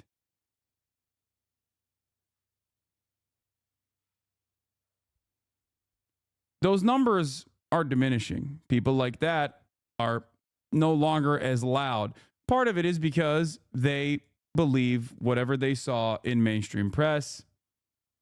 Okay. And they were horrified with the reality they thought they existed in when they obviously had to inevitably reckon with the reality that actually does exist. You were all over Kamala's nuts when you thought she'd win. I don't think this person has watched any commentary from me because I was not. Even in the most hopeful moments, I reserved a little bit of skepticism because of the many years of seeing how the Democrats have operated. I suspect, considering that you've been following me since last month, maybe you were oblivious to that reality. Or perhaps even funnier, you literally left the community, which you didn't, but it would have been even funnier if you had left the community because I was criticizing Kamala, only to come back in now. The woke agenda has ruined everything in NA. It's true. 49.9 PV percentage PV is not a landslide victory. No, but it was a resounding defeat for the Dems. Yeah. A lot of the people who are still chirping and still angry at the fact that, like, the Democrats keep bringing me up as a Joe Rogan of the left, those people were also consistently saying, I am not with Kamala Harris enough. I wasn't sufficiently backing Kamala, using my massive platform to back Kamala Harris unconditionally. So, yeah, this entire article is a vindication. And all of the media coverage surrounding this Wall Street Journal reporting is basically them engaging in the age-old process of ass covering. To be like, oh, well, we couldn't have known. Or, oh, well, you know, maybe he wasn't that bad. Or if he was that bad, well, it's really fucked up that they didn't let us know that he was that bad. It's not our fault. And the irony of the story is that Joe Biden's mental faculties being diminished wasn't a secret. It was something that even the dumbest Republicans were aware of. Ewok Bandit, thank you for the 10 gifted subs. For another, and this kind of shielding President Biden, lying to the American people, telling them, don't believe your lying eyes, is yet another reason why President Trump was so successful. Because people just don't trust what they're being told. When they see clearly there was a decline in President Biden, and you're told, don't believe your own lying eyes, nothing to see here, people go, all right, what else are they lying to us about? He also, in this lame duck period, has, I mean, look, we talk about all the time how Democrats ran on Trump being a threat to democracy, but just listen to what has changed between January of 2024 and just yesterday. Trump's assault on democracy isn't just part of his past. It's what he's promising for the future. I think it's pretty crazy when you have a Roy Moore strategist openly communicating on CNN instead of being shunned out of every public space. Roy Moore famously is the former Alabama Supreme Court Chief Justice who ran for the Alabama Senate seat and actually lost to a Democrat. Why did he lose to a Democrat? Because he was outed as a pedophile. That is wild. That is wild that like a Roy Moore staffer goes on CNN and gets to do commentary. What is going on? The media keeps saying we are hemorrhaging support. We are hemorrhaging support. People no longer trust us, without recognizing that perhaps this plays a role in why people no longer trust you. He's being straightforward. He's not hiding the ball. The fact that he doesn't abide by the rules of the democracy we've established is not my concern. My job is to make a transition workable and available. It's hard to watch, and I've got nothing for you. I got no excuses for certainly. I think all of America sees what's going on here. I will say I was at the White House this week for a Christmas party, and Joe Biden talked for about 10 minutes. He cracked some jokes, and he was pretty lucid, and it was a good. But it certainly was not prepared, in my opinion, to run the country. I do think we need to go back to the conversation that was happening on the campaign trail, and that's about Republican former Georgia lieutenant governor talking to a Republican strategist side by side with a Republican pedophile campaign strategist. Okay, a campaign strategist for a Republican pedophile. This is what CNN is at.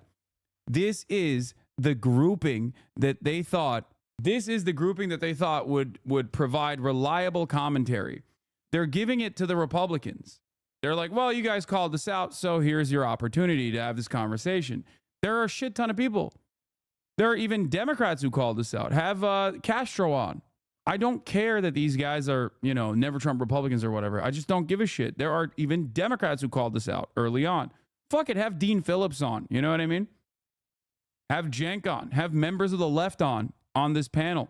Yeah, Fidel Castro. That's what I'm talking about. age limits. I think we've got to start figuring out what that looks like. Boardrooms that have billions and billions and billions of dollars of investor money does that. And I know we talk about voters need to have the right, the opportunity to cast those votes. But I do think age limits on that position, it is the most demanding job anybody's ever held in their entire life. I'm not for age limits because I do think voters, that's something you can easily. There are 3 Republicans on here. I just want you to understand. There's 3 Republicans on this panel and like 2 conservative Dems. What is this panel? Who is this panel for?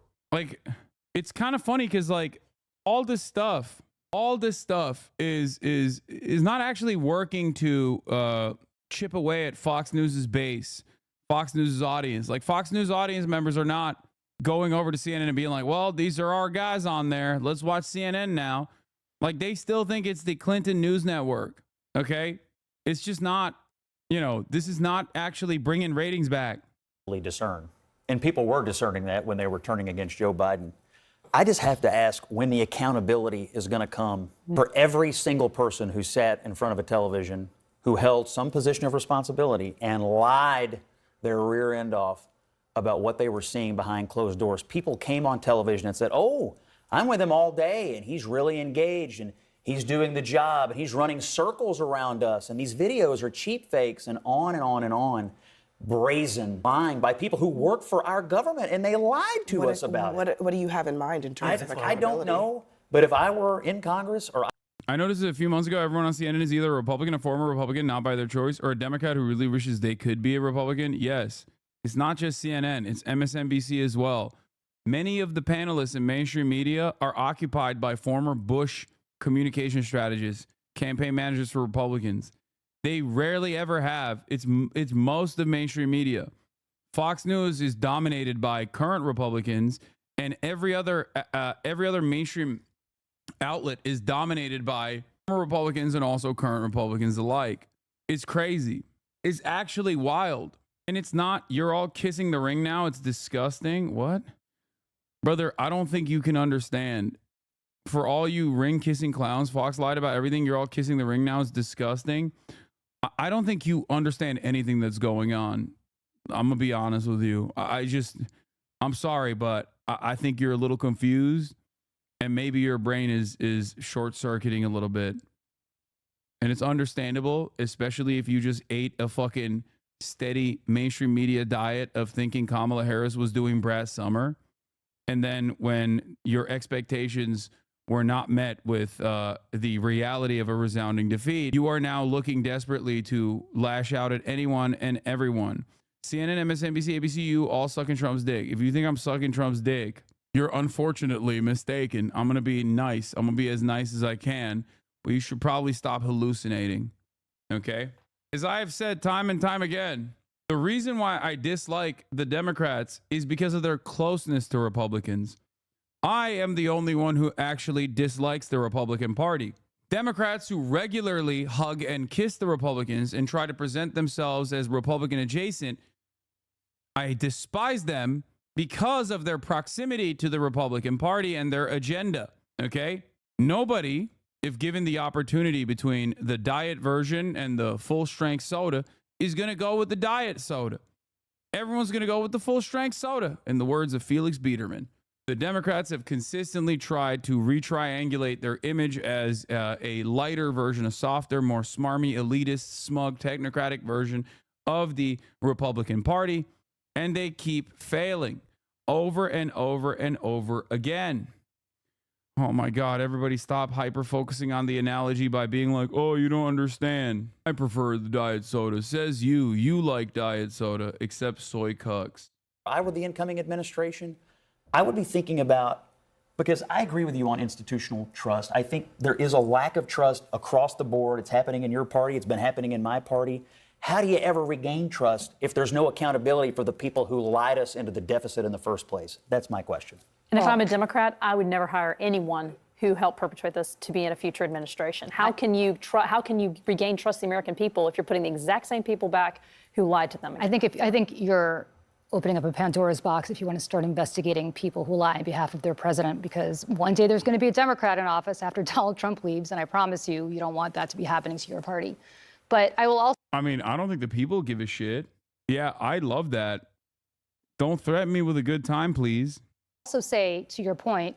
I don't agree with that. You don't? You Because- think Donald but Trump's no, been honest? here's And the what people around him have been honest? Here's what I think. If you go to work for the government and you stand up at the podium like Kareem has done and knowingly and fully lie to the American people because you know full well what you see behind the scenes and what you're saying in front of the podium, I mean, maybe the accountability is they never get hired again. Like it was But the largest inauguration crowd in the Is that as history. consequential as this? I'm But just asking. it's a lie. But it's a lie.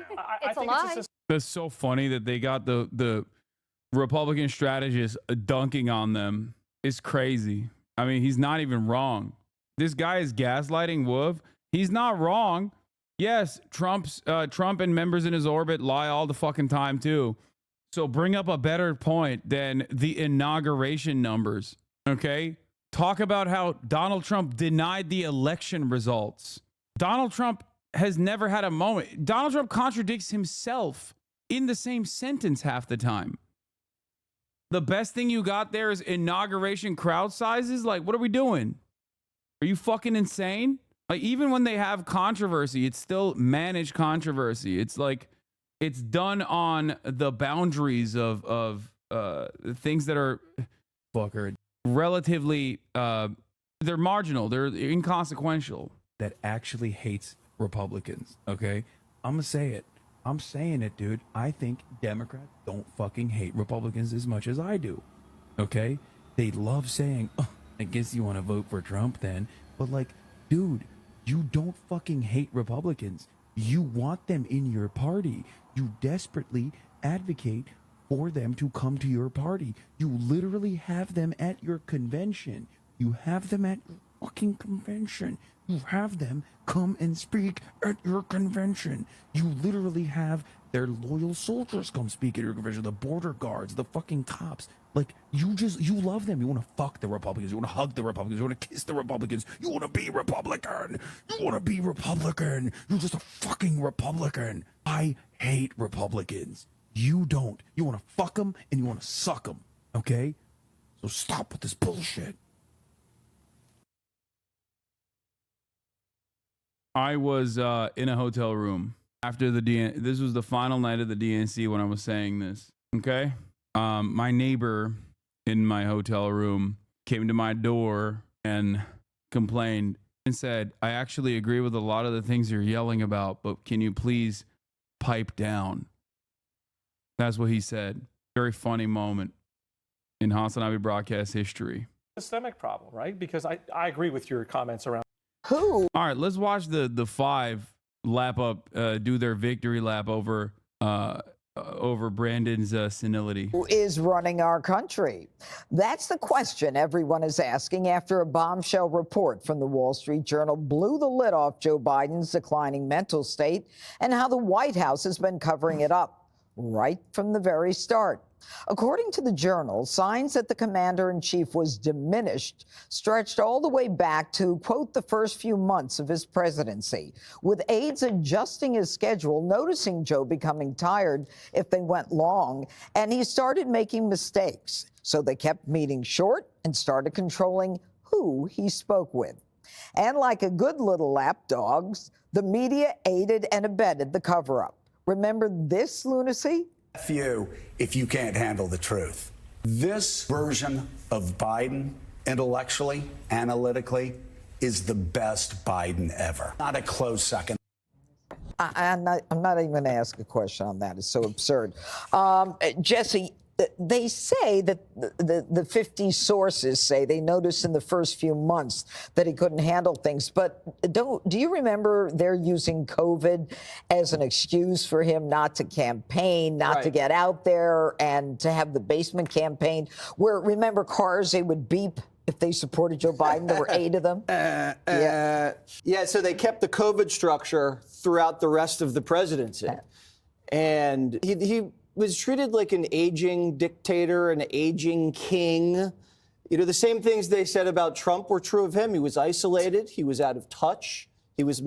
It's pretty funny because they have, like, so much good footage of him just being a fucking bumbling old fool, stumbling around, you know what I'm saying? It's just... There's so much good coverage on here. They get to do this victory lap because even though they were doing it on partisan reasons, they were still correct. Even though they were doing this on partisan grounds, they still stand corrected. It also, once again, plays a role in undermining the integrity in the eyes of the broader public of mainstream outlets and makes it seem like Fox News was right all along. So that's a bit of a self-goal, a bit of a self-own from mainstream outlets once again.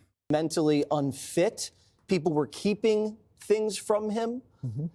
They wouldn't give him bad polling. They wouldn't give him bad headlines. He was AWOL during the lead up to Afghanistan. People were trying to get him on the phone at key moments. There's no way to get a hold of the guy. And he delegated his presidential powers to his staff, Judge. So when people ask, who's really the president? It was his staff. His staff were executing the duties of the president. And I think it was April 2021, right out of the gate, they were canceling meetings because he was having a bad day. So all this conspiracy theory about, Joe Biden shot, he's a puppet, it was true. I mean, at this point, we're going to find out he stole the election from Trump. At this point, the way things are going. Jesse? I'm just saying the way things are going, I wouldn't be surprised if we found that. You know, the amazing part of it, Charlie, is that Jill Biden was in charge of the one cabinet meeting they had in 11 months. Jill Biden was the one who campaigned in 2020. She out-campaigned her husband, Joe. Jill Biden is the one that people had to go through to get to. Jill was one who they had to go through to get to Joe. Well, why was she so desperate for this? I guess. I mean, we don't know, but I guess it was because she was desperate to cling to the White House and to remain relevant and remain in the White House, because we don't have any other better answer than that. Obviously, this is all Joe Biden's responsibility. He's the one that allowed this to happen. But she bears a lot of responsibility for allowing it to happen to her husband. It's embarrassing. It wrecks whatever legacy he might have had. He leaves office the most unpopular president in the history of polling. And I also think that, and I hope that the people that are around him that lied to him, lied to us, lied to everybody, and kept this Weekend at Bernie's charade going all this time, don't escape scrutiny, and people don't forget that what they did to us. They talk about destroying democracy and taking democracy away. Yeah. There's no greater example of destroying democracy and taking it away than actually having the person that got elected be. I mean, they lied to him about. They shielded him from outsiders. They lied to him even as late as the campaign. They were lying to him about his pollsters, about his polling. They wouldn't let him talk to his pollsters. So even he didn't have any idea how bad things were going into the summer. There's a lot of blame to go around for everybody. Joe Biden is most responsible, but I hope that nobody forgets that what these staffers did to undermine democracy. You know, Dana, the interesting thing is that before Joe Biden spoke to this special counsel, Robert Hur, for 1 week, he would spend 3 hours every day prepping. And the only thing that we got out of it was Hur said, this is a friendly guy, an elderly man with no memory. And this was the point where Putin goes into Ukraine, where Hamas attacks, where Joe was actually funding Iran, which is then funding Hamas. And it's one of the darkest periods in American history. And yet Joe is still there clinging to power in the last, 5 weeks or whatever it is. What do you think he's trying to do now? I just had a thought that occurred to me, so let me just use my words here and see if I can get it out. When the Robert Hur report came out, do you remember there was a fury from the White House that Merrick Garland let it go out? And I have to wonder if Merrick Garland made sure it went out so that he at least would have been like, yeah. They can't even be right. Like they still have to basically engage in some level of fucking some kind of conspiratorial reach, even when they're on the correct side, even when history has vindicated their position. Trying to tell people, like, this was what was happening. One of the things in the article is that they scripted his interactions with his defense secretary, Lloyd Austin. No wonder Biden had no idea Lloyd Austin was missing in action for 3 weeks. They never spoke anyway, and if they did, there was a script. It's not a call center. He didn't have a way to communicate directly with his Treasury Secretary. No wonder they never talked about inflation as a problem for Americans. You had the Chief of Staff saying it was a high-class problem. Then you think of those historians who would visit the White House, including writing speeches for Joe Biden, and telling him, you could be bigger than FDR. They weren't trying to have historical analysis. They were trying to make history with somebody who couldn't make his own decisions.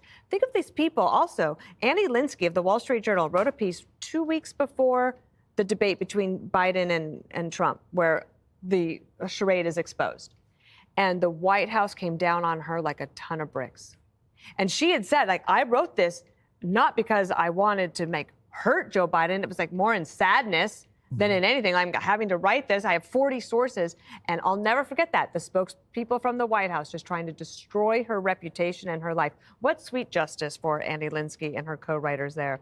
The last thing I would say is Kamala Harris is absolutely complicit in the cover-up. Exactly. And that's where I was going to Jessica. What happened in this White House was something that I don't think America has seen ever. We all knew what was going on. We sat at this table and actually thought about what was clearly the cognitive decline of a bobbling, dithering man. And then we were... How much blame would you assign to Biden versus the staffers over the genocide? I still assign all the blame to Biden.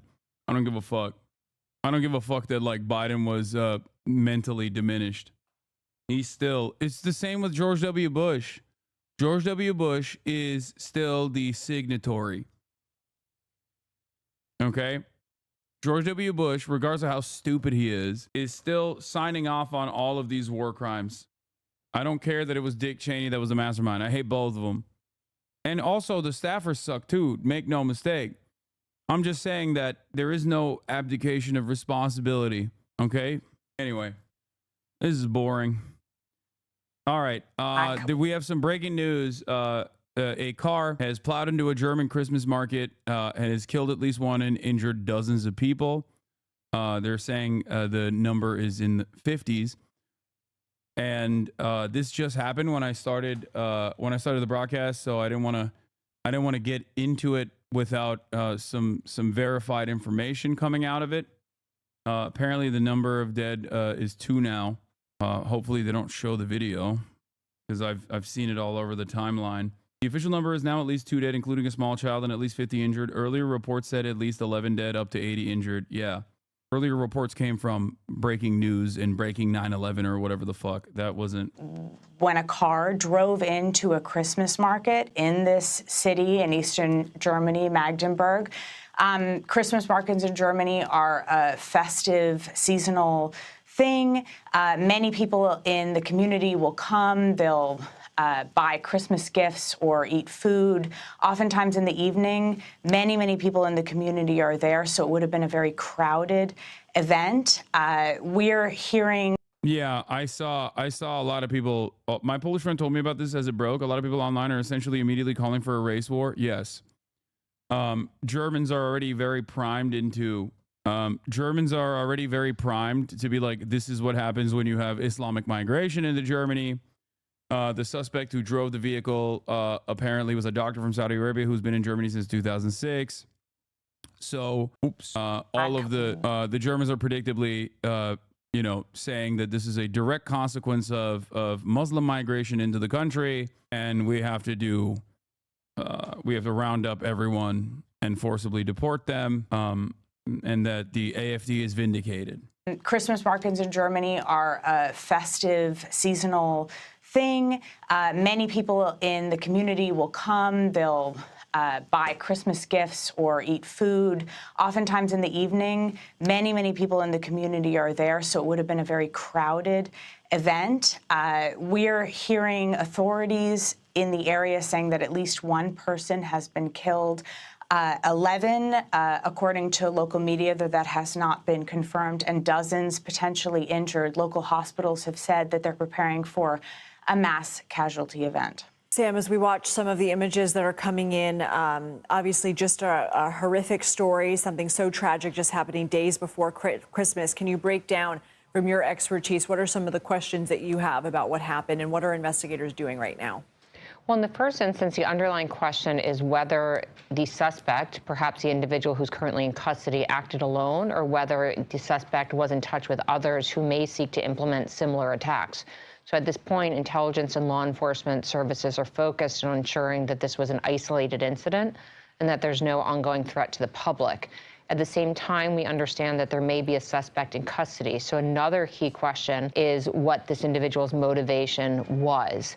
We know that there has been a heightened threat environment declared by authorities in Germany, throughout Europe, and throughout the United States, particularly post-October 7th. And developments when Hamas attacked Israel and Israel's incursion into Gaza. There's been a heightened threat environment related to those results. At the same time, we know that Germany has suffered vehicular attacks against Christmas markets in the past, including an Islamist terrorist attack in Berlin in 2016. All that said, we do not know the suspect's motivation at this time. And so I'm waiting to see, again, whether authorities declare if there is any ongoing threat to the public and if there's any indication of where this individual comes from and what the individual's motivation may be, Lindsay. Samantha, any idea what a security footprint around a Christmas market might look like, considering that they have been targets before? Unfortunately, security footprints around any mass gathering can really vary, Lindsay. Typically in large urban settings where there's a larger police presence, we do see a larger security posture that could include a completely enclosed area when it comes, for example, to barricades that can prevent all vehicular traffic from entering a mass gathering. In smaller jurisdictions, law enforcement just may not have those kinds of resources.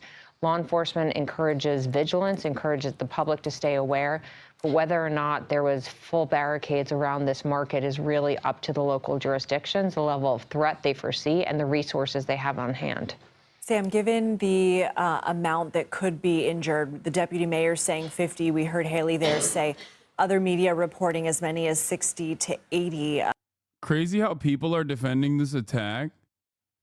What? How come nobody cares when they attack Christians? Crazy how people are defending this attack. If you can point to a single person that is defending a fucking heinous attack like this, I will not ban you. You have 60 seconds to point to a chatter that wasn't immediately banned that is defending this attack. Why the fuck would anybody defend this attack? Take your medication. Take your fucking medication, dumbass. I like that so many people just like fucking hallucinate at this point. Like,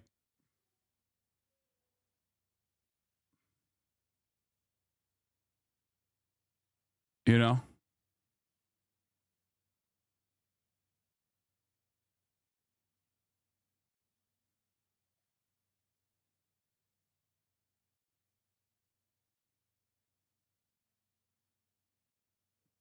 All right. Well, I guess he doesn't have he was unable to figure it out. Here, take a week off.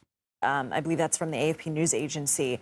What does that tell you about the nature of what authorities believe was a deliberate attack, just in terms of the crowd size that vehicle was able to plow through? Well, it tells me that this was a very densely packed area. So while we don't know the exact size, the actual gathering, it does look like, unsurprisingly, it was a very dense environment, which is quite common at a Christmas market. These mass gatherings don't have to be spread out over a large geographic space. It's a density of people that could be vulnerable to something like a vehicular attack. But if the death count does continue to rise, it will be the deadliest vehicular attack on a Christmas market in Germany, Lindsay. And these are images that I am seeing for the first time along with you. Haley, it's just so tragic to see police lights and ambulance lights in the foreground with Christmas lights in the background. Haley, as this is still such a fast developing situation and we're working to gather more information, what questions are you asking?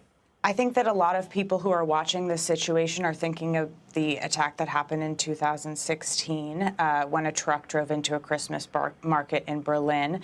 13 were killed in that attack, dozens were injured, and it really challenged the sense of security that a lot of Germans had around those Christmas markets, and frankly, a lot of Europeans had around mass gatherings. And I think this has probably reignited that feeling in a lot of people, gathering to celebrate the holidays, gathering to be in crowds together around, certain events where people all congregate in a certain place. I think that challenges now people's sense of security doing those things. We're watching, obviously, this situation. Dozens have been injured. Hospitals. No, the guy is taken alive. Since it was a doctor from. Are we just going to pretend the Elon tweet isn't a part of the story, or the fact that we are 2 months out from the German election? It's not a matter of pretending that Elon Musk's tweet is not a part of the story. This happened after Elon had tweeted that. Elon was tweeting his support for AfD, saying AfD can only protect Germany, hours before this terror attack happened. Okay, so the idea that this is like somehow linked to Elon Musk is silly. Elon Musk is a Nazi. Elon Musk is a fascist. The AfD are neo-Nazi fascists. But while this certainly will drum up more support for the AfD and mass deportations for anyone that is suspected of being Muslim in Germany, the person's motivations are at this point unknown, and his background has been revealed. He was a doctor from Saudi Arabia, they say, who's been in Germany since 2006. Saxony-Anhalt State Premier Rainer Haseloff says that the attack on the Christmas market in Magdeburg is, at the moment, a crime committed by one person. It was a doctor from Saudi Arabia who's been in. Hasanabi can't even string together a thought, let alone orchestrate some kind of clandestine conspiracy. What? Oh, you mean Elon Musk? Or are you talking about me? Germany since 2006 in Sachsen-Anhalt. At the moment, it's been a crime committed by one person, and there is no further danger to be. What evidence is there that Elon Musk is a Nazi? Thank you for this question. Elon Musk purchased Twitter and then reinstated the accounts of prominent neo-Nazis. Elon Musk follows prominent neo-Nazis. Elon Musk routinely replies to prominent neo-Nazis and highlights their neo-Nazi rhetoric. Elon Musk has subscribe to anti-Semitic, anti-Jewish conspiracies, such as Jews are actually doing mass great replacement in the Western world. Elon Musk is also in favor of the AfD. The AfD is the neo-Nazi movement in Germany. Elon Musk routinely retweets and quote retweets prominent neo-Nazis on Twitter. So, you know, at this point, the only thing he hasn't done is grow a Hitler mustache and Sig Heil. So that's pretty much it. But don't worry, he's pro-Israel. So I guess he's not a neo-Nazi after all. We waited, and in the morning we can double check and re-evaluate the situation, and accordingly we can then discuss necessary measures and also value. AfD is not 100% neo-Nazi, okay? Yes, they are. And no amount of cover-up is going to change that reality. Don't know why people choose to defend the AfD. They very clearly are. Unless you are joking and you mean they're 99.9% neo-Nazi. The severity of the attack together with the prosecutor. So correlation is not causation. That's a logical flaw. The injured will be taken. What are you saying? Correlation does not equal causation. What did I do here that was even... Did I look at any sort of correlation and imply causation? No. I think you just heard, just like many debate perverts, you just wanted to slam on a logical fallacy that doesn't actually work in this situation. Straw man, Taken care of medically, and we will use all in our power to take care of them, and also, of course, family members of those injured are in shock. They're all having to digest this trouble, this terrible tragedy. Holiday chat is so weird. Yeah. We're preparing to potentially care. Just going to post this here again. Yeah, remember this? Remember this, chat? Why an AfD politician is accused of whitewashing Nazi crimes? It's Bjorn Hooker, who is widely regarded as the AfD's most influential figure. Bjorn Hooker is... It's so funny because then they'll turn around and be like, well, what about Pegida? They're worse. They're worse than these guys or whatever. And it's like, yeah, dude, there's always going to be more aggressive versions of the more normalized version of neo-Nazi movements. It's just like it doesn't really change the dynamic at all. Extraordinary within the AfD because he is really a quite old-fashioned right-wing extremist. He's not just a radical, he's not just opposed to immigration, he is really one who favors rewriting German history. We Germans are people to have planted a memorial in shame in the heart of its capital. Hooker is a former history teacher who for years has been pushing the boundaries of political speech. In 2017, he criticized Berlin's Holocaust. Does the AfD have a lot of support, or are they fringe? If you were to ask me this question 4 years ago, I would say they're fringe. Okay, now they are no longer fringe. Holocaust Memorial, arguing that Germany should reverse the way it remembered its past. We need nothing less than a 180-degree turnaround in the politics of remembrance. In the politics of remembrance, like they're talking about the Holocaust, they're talking about World War II.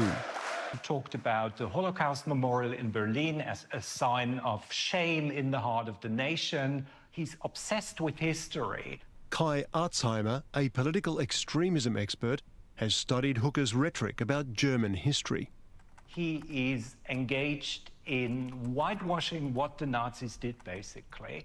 Remembrance culture is the idea that the crimes of the Nazis must never be forgotten and that we should educate future generations in the knowledge that Germany in the past has committed those atrocities to safeguard our future. Basically, that's the idea. What Hooker wants is this 100-degree reversal. I mean, this is like the one aesthetic thing that is holding Germany's fascist past together. So once this falls, it's over, okay? Germany still has very strict controls over, very strict regulation over denying the Holocaust and like openly flying the banner of Nazi regimes and you know, flying the swastika. They have a lot of strict rules around that sort of thing. But basically, the moment that they just reverse all of that, it's over. They will openly champion this stuff once again. Okay? Basically, this is the one thing, like the remaining I guess like the thing that stops the dam from breaking in its entirety, openly breaking, is that they still are like ashamed of the Holocaust. Once they drop that, it's over. It's just like we're back to business as usual. Statements about the Holocaust Memorial were widely criticised, including by some members of his own party, amid calls for him to be expelled. And for the record, for Americans that don't understand, like, German patriotism in liberal German society is regarded as like a shameful thing. Any sort of like patriotism outside of you know, FIFA, the World Cup or whatever, is under normal German existence, at least for the past couple of decades, was seen as like a form of bigotry. Okay? Now, this doesn't change the reality that like modern Germany has done a whole bunch of awful things as well. Okay? But they have a very different understanding of patriotism and nationalism in general. They are understandably fearful of nationalism, at least aesthetically, and have very strict rules around demonstrating that sort of thing. As far as I understand, even in like liberal German society, polite German society, like flying the German flag is seen as like an odd thing, or used to be seen as an odd thing. And that obviously you can't fly the Nazi banner, which is why the AfD, I believe, used to use the older Imperial German flag as a substitute. That's why there's a lot of dog whistles. AfD is also, I guess, technically a dog whistle. A chatter was calling it a bullhorn, but it's the you know, the alternative for Deutschland, or some people call it alles für Deutschland, like all for Germany for Germany, all Germans for Germany. German patriotism comes only during the World Cup and next UEFA Euro Cup.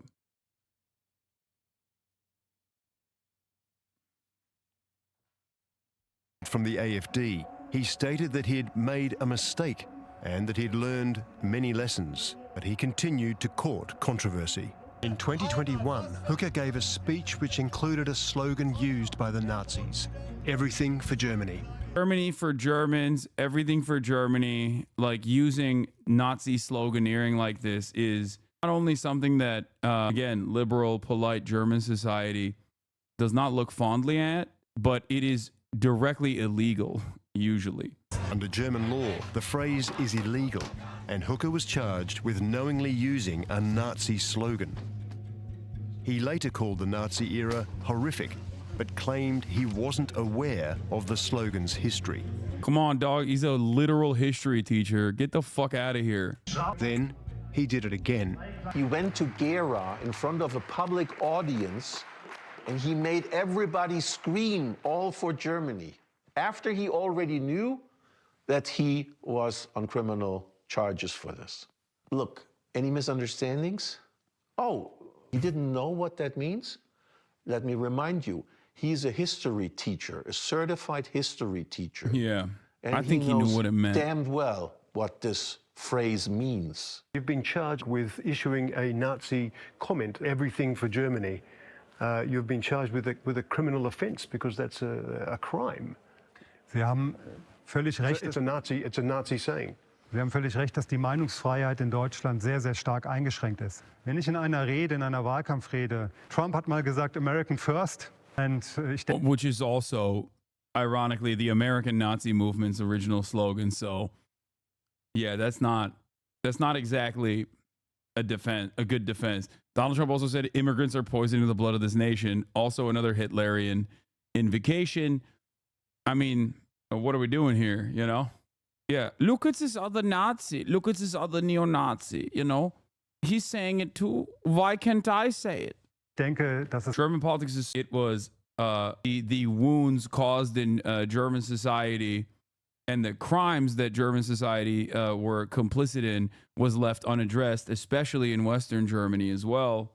And that America basically came back and was like, let's just put all the Hitlerian guys in charge because they are the best communist killers. And basically, it feels like it always has felt like they just didn't really learn the right lessons from the Holocaust. Like there's a deep sense of psychological shame, but also not only is there like this deep sense of psychological shame, but they've left it unaddressed in very meaningful ways. They haven't really changed course. They just basically covered it with a blanket. So that nascent fascist movement was always slated to come back inevitably. And when you have decades of center-right politics dominating the country with virtually no real leftist opposition, well, were there any types of clues in that? Everything from the you location inevitably of where arrive this at happened, this problem. the date, the time, the particular festival. Add to that economic volatility, add to that diminishing material conditions in East Germany as well. Okay. Once the wall came down, USSR is gone. And you know, their ongoing reconstruction efforts have been an overt failure, which will inevitably cause fascists to take advantage of that chaos. Representatives' vote is expected. All right, well, that's it. We missed it. We missed CNN talking Für about Deutschland zuvor Verbrechen und einer Straftat zu. Shortly after our interview, Hooker was found guilty and fined more than $30,000. Think harder. You know why this is happening? What? We did try to ask you. What? Meanwhile, let's get to the meat of the issue. You support a Nazi and the Wire will show that. I'm using this at you statement. We did try to ask you. Think harder. 48-month subscriber. That's crazy. That's a new one. That's a very long-term community member kind of collapsing in real time. The German spy chief has instead of inside, here, we'll watch this as well. Here. Told the BBC that the far-right Alternative for Deutschland party poses a risk to the roots of democracy. The AfD regularly rejects accusations of extremism, but the BBC has found clear links between significant party figures and extremists or even former neo-Nazi networks by investigating just one event held in the East German city of Cottbus. Our Berlin correspondent Jessica Parker has this report. In Germany's east, the far-right Alternative for Deutschland. Yeah, the funniest was this when they tried to plot a coup to put forth Heinrich the 13th from an old aristocratic family to assume the role of the German monarch. Like, that was kind of funny. That was very stupid and kind of funny. What's still stupid but not funny and very scary was also the fact that Germany had to destroy one entire military unit because every single person in the unit was a Nazi. Like, that shit was crazy. That was not funny. That was actually pretty scary. When they were just like, oh my God, an entire fucking unit is just they're all Nazis.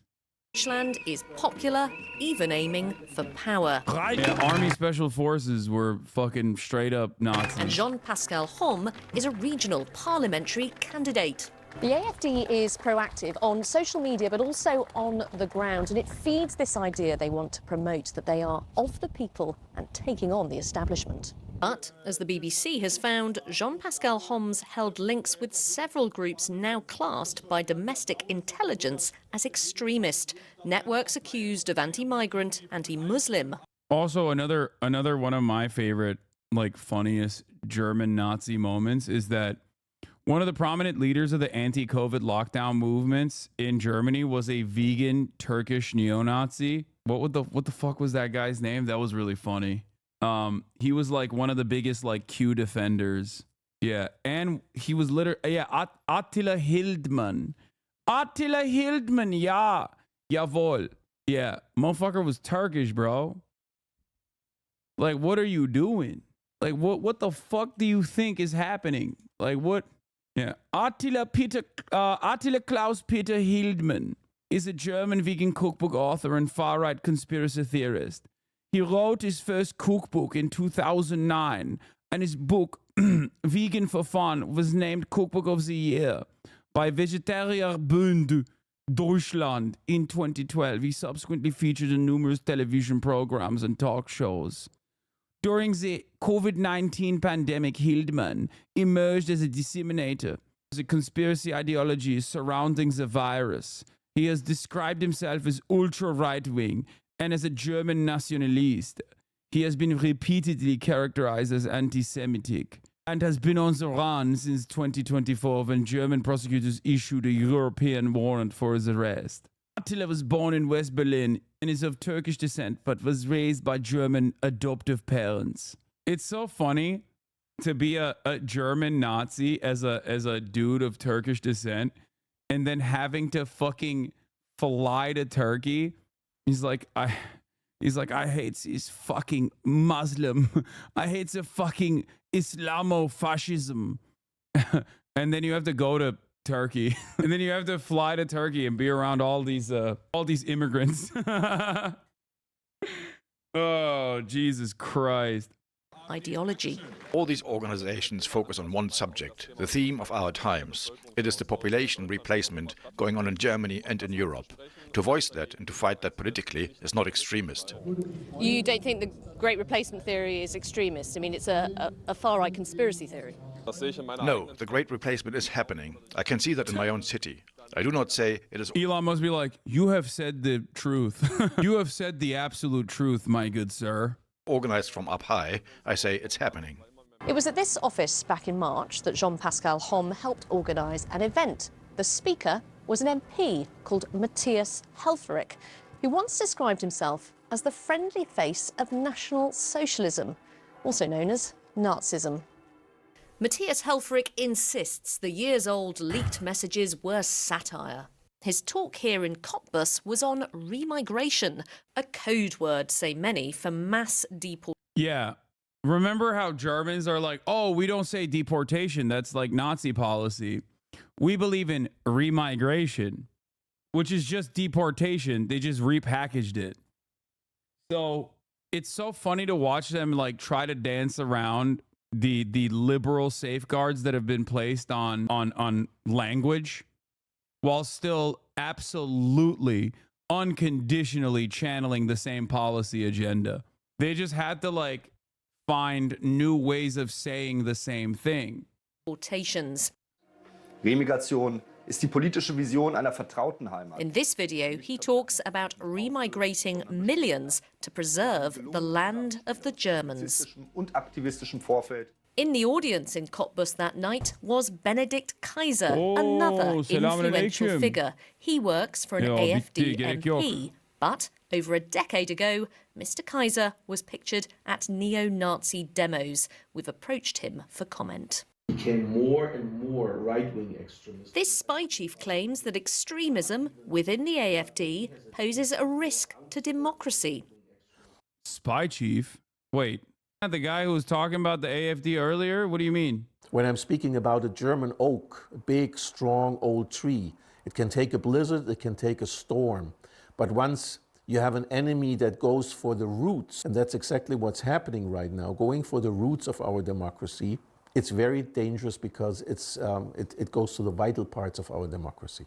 The AfD says it's being smeared by a biased establishment. And as the country builds towards regional and EU elections, this isn't a fringe movement, but one trying to go mainstream. Jessica Parker, BBC News in Brandenburg. Let's speak to Assistant Professor of Political Science at Boise State University, Julia Van Dusky. Julia, welcome to you. You've written about the rise of the AfD in Germany, haven't you? How far-reaching are its links with the far right, would you say? So the German government has been investigating the AfD for quite a while because it is known that many of its members do have links to the far right. So it is far-reaching. The far right, the AfD rather, political party is gaining in popularity, isn't it, in Germany? What would you put that down to? So the AfD originally formed as a response to the Eurozone crisis. There are a lot of Germans who do not support the EU and they don't support Germany's. Dude, Germans not supporting the EU is so fucking funny. It's just like, dude, what are you talking about? That's you, man. What do you mean you don't support the EU? It's like Americans not supporting NATO. You know what I mean? Like if you're like one of these dumb like hog patriot Americans and you're like, I hate NATO, I'm like, what are you talking about? It's everything that you wanted and more. It's the same as like hog Germans who are being like hating the EU. It's like, you are the EU. What do you mean? You don't support NATO? Yeah, because I don't support American imperialism. If you support American empire but hate NATO, that makes no sense. If you support Germany being a dominant force on the planet, but then also simultaneously say the EU is bad, that makes no sense. I'm anti-NATO because I'm anti-American empire. How is this hard to comprehend? If you're pro-American empire, of course you should be pro-NATO. Why would you be anti-NATO? Role in the EU, and so now there's a party that represents their interests. They're more popular in East Germany amongst older people who had been socialized under a completely different political system. They lived under communism and an authoritarian regime. So politically, they're a little bit different than West Germans. So it's not surprising that the AfD is a little bit more popular there. And what do you think it means for the future? Yeah, that's why it's more popular there. It's not like the wealth disparity. It has nothing to do with the wealth disparity and everything to do with the fact that they lived under communist dictatorship, authoritarian rule. That's why they're just primed. They're just like genetically more open-minded to that sort of thing. Like if you're an academic, if you are an academic who literally has browsed through countless amounts of historical reference points and data, and this is what you present, what are we doing? Like what a fucking ridiculous approach. Yeah, no wonder we never arrive at the truth. Democracy of Germany, or would that be alarmist to even go there? Currently, I don't think the AfD is going anywhere. However, I don't think they're big enough currently to ever form a government in Germany. They're still quite small. And the other parties, the mainstream parties, are unlikely to form a government with them.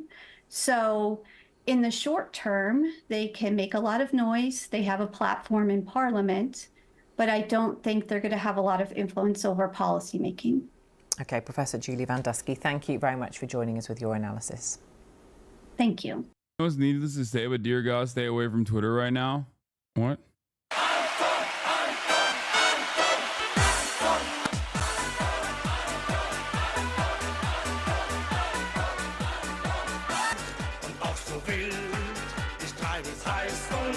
Bro, if I was rocking what he's wearing right now, when it's like sub 60 degrees in Los Angeles, I'd be cold. Like this motherfucker's up there and it's like minus 20 centigrade and he's just chilling, dude. That's crazy. He's just chilling, big chilling. It's not appropriate. It's inappropriate. You need to stop it right now. What's your reason for why so many Eastern European countries became so reactionary and anti-communist after the fall of the Soviet Union? Like you have East Germany and the mess it's in. Poland also, the leader during the USSR collapse was a staunch anti-communist trade union guy. And Poland is super anti-migrant today. Most Eastern European countries are in NATO now, etc., etc. I don't know. They took the fucking L. And the economic instability caused by the complete collapse of the USSR probably, created the same fantastic opportunity for reactionary sentiment to thrive. Nazis lose after World War II. America still props them up. Okay, all around Western Europe. Communists lose. Socialism completely loses and is destroyed after the Cold War ends and the USSR dissolves. And then that vindicates Nazis even further. That vindicates Nazis that were still very much in existence in many of these places. That vindicates them even further. They end up, becoming recipients of shock therapy. And here we are. Win or lose, these guys are always on top. You shouldn't ever speak about Eastern Europe, bro. You're right. I don't get it. I don't understand it. I don't have the high IQ to understand Eastern Europe. It's actually some other reason. Yes. I think you should be more embarrassed to fucking say stuff like that.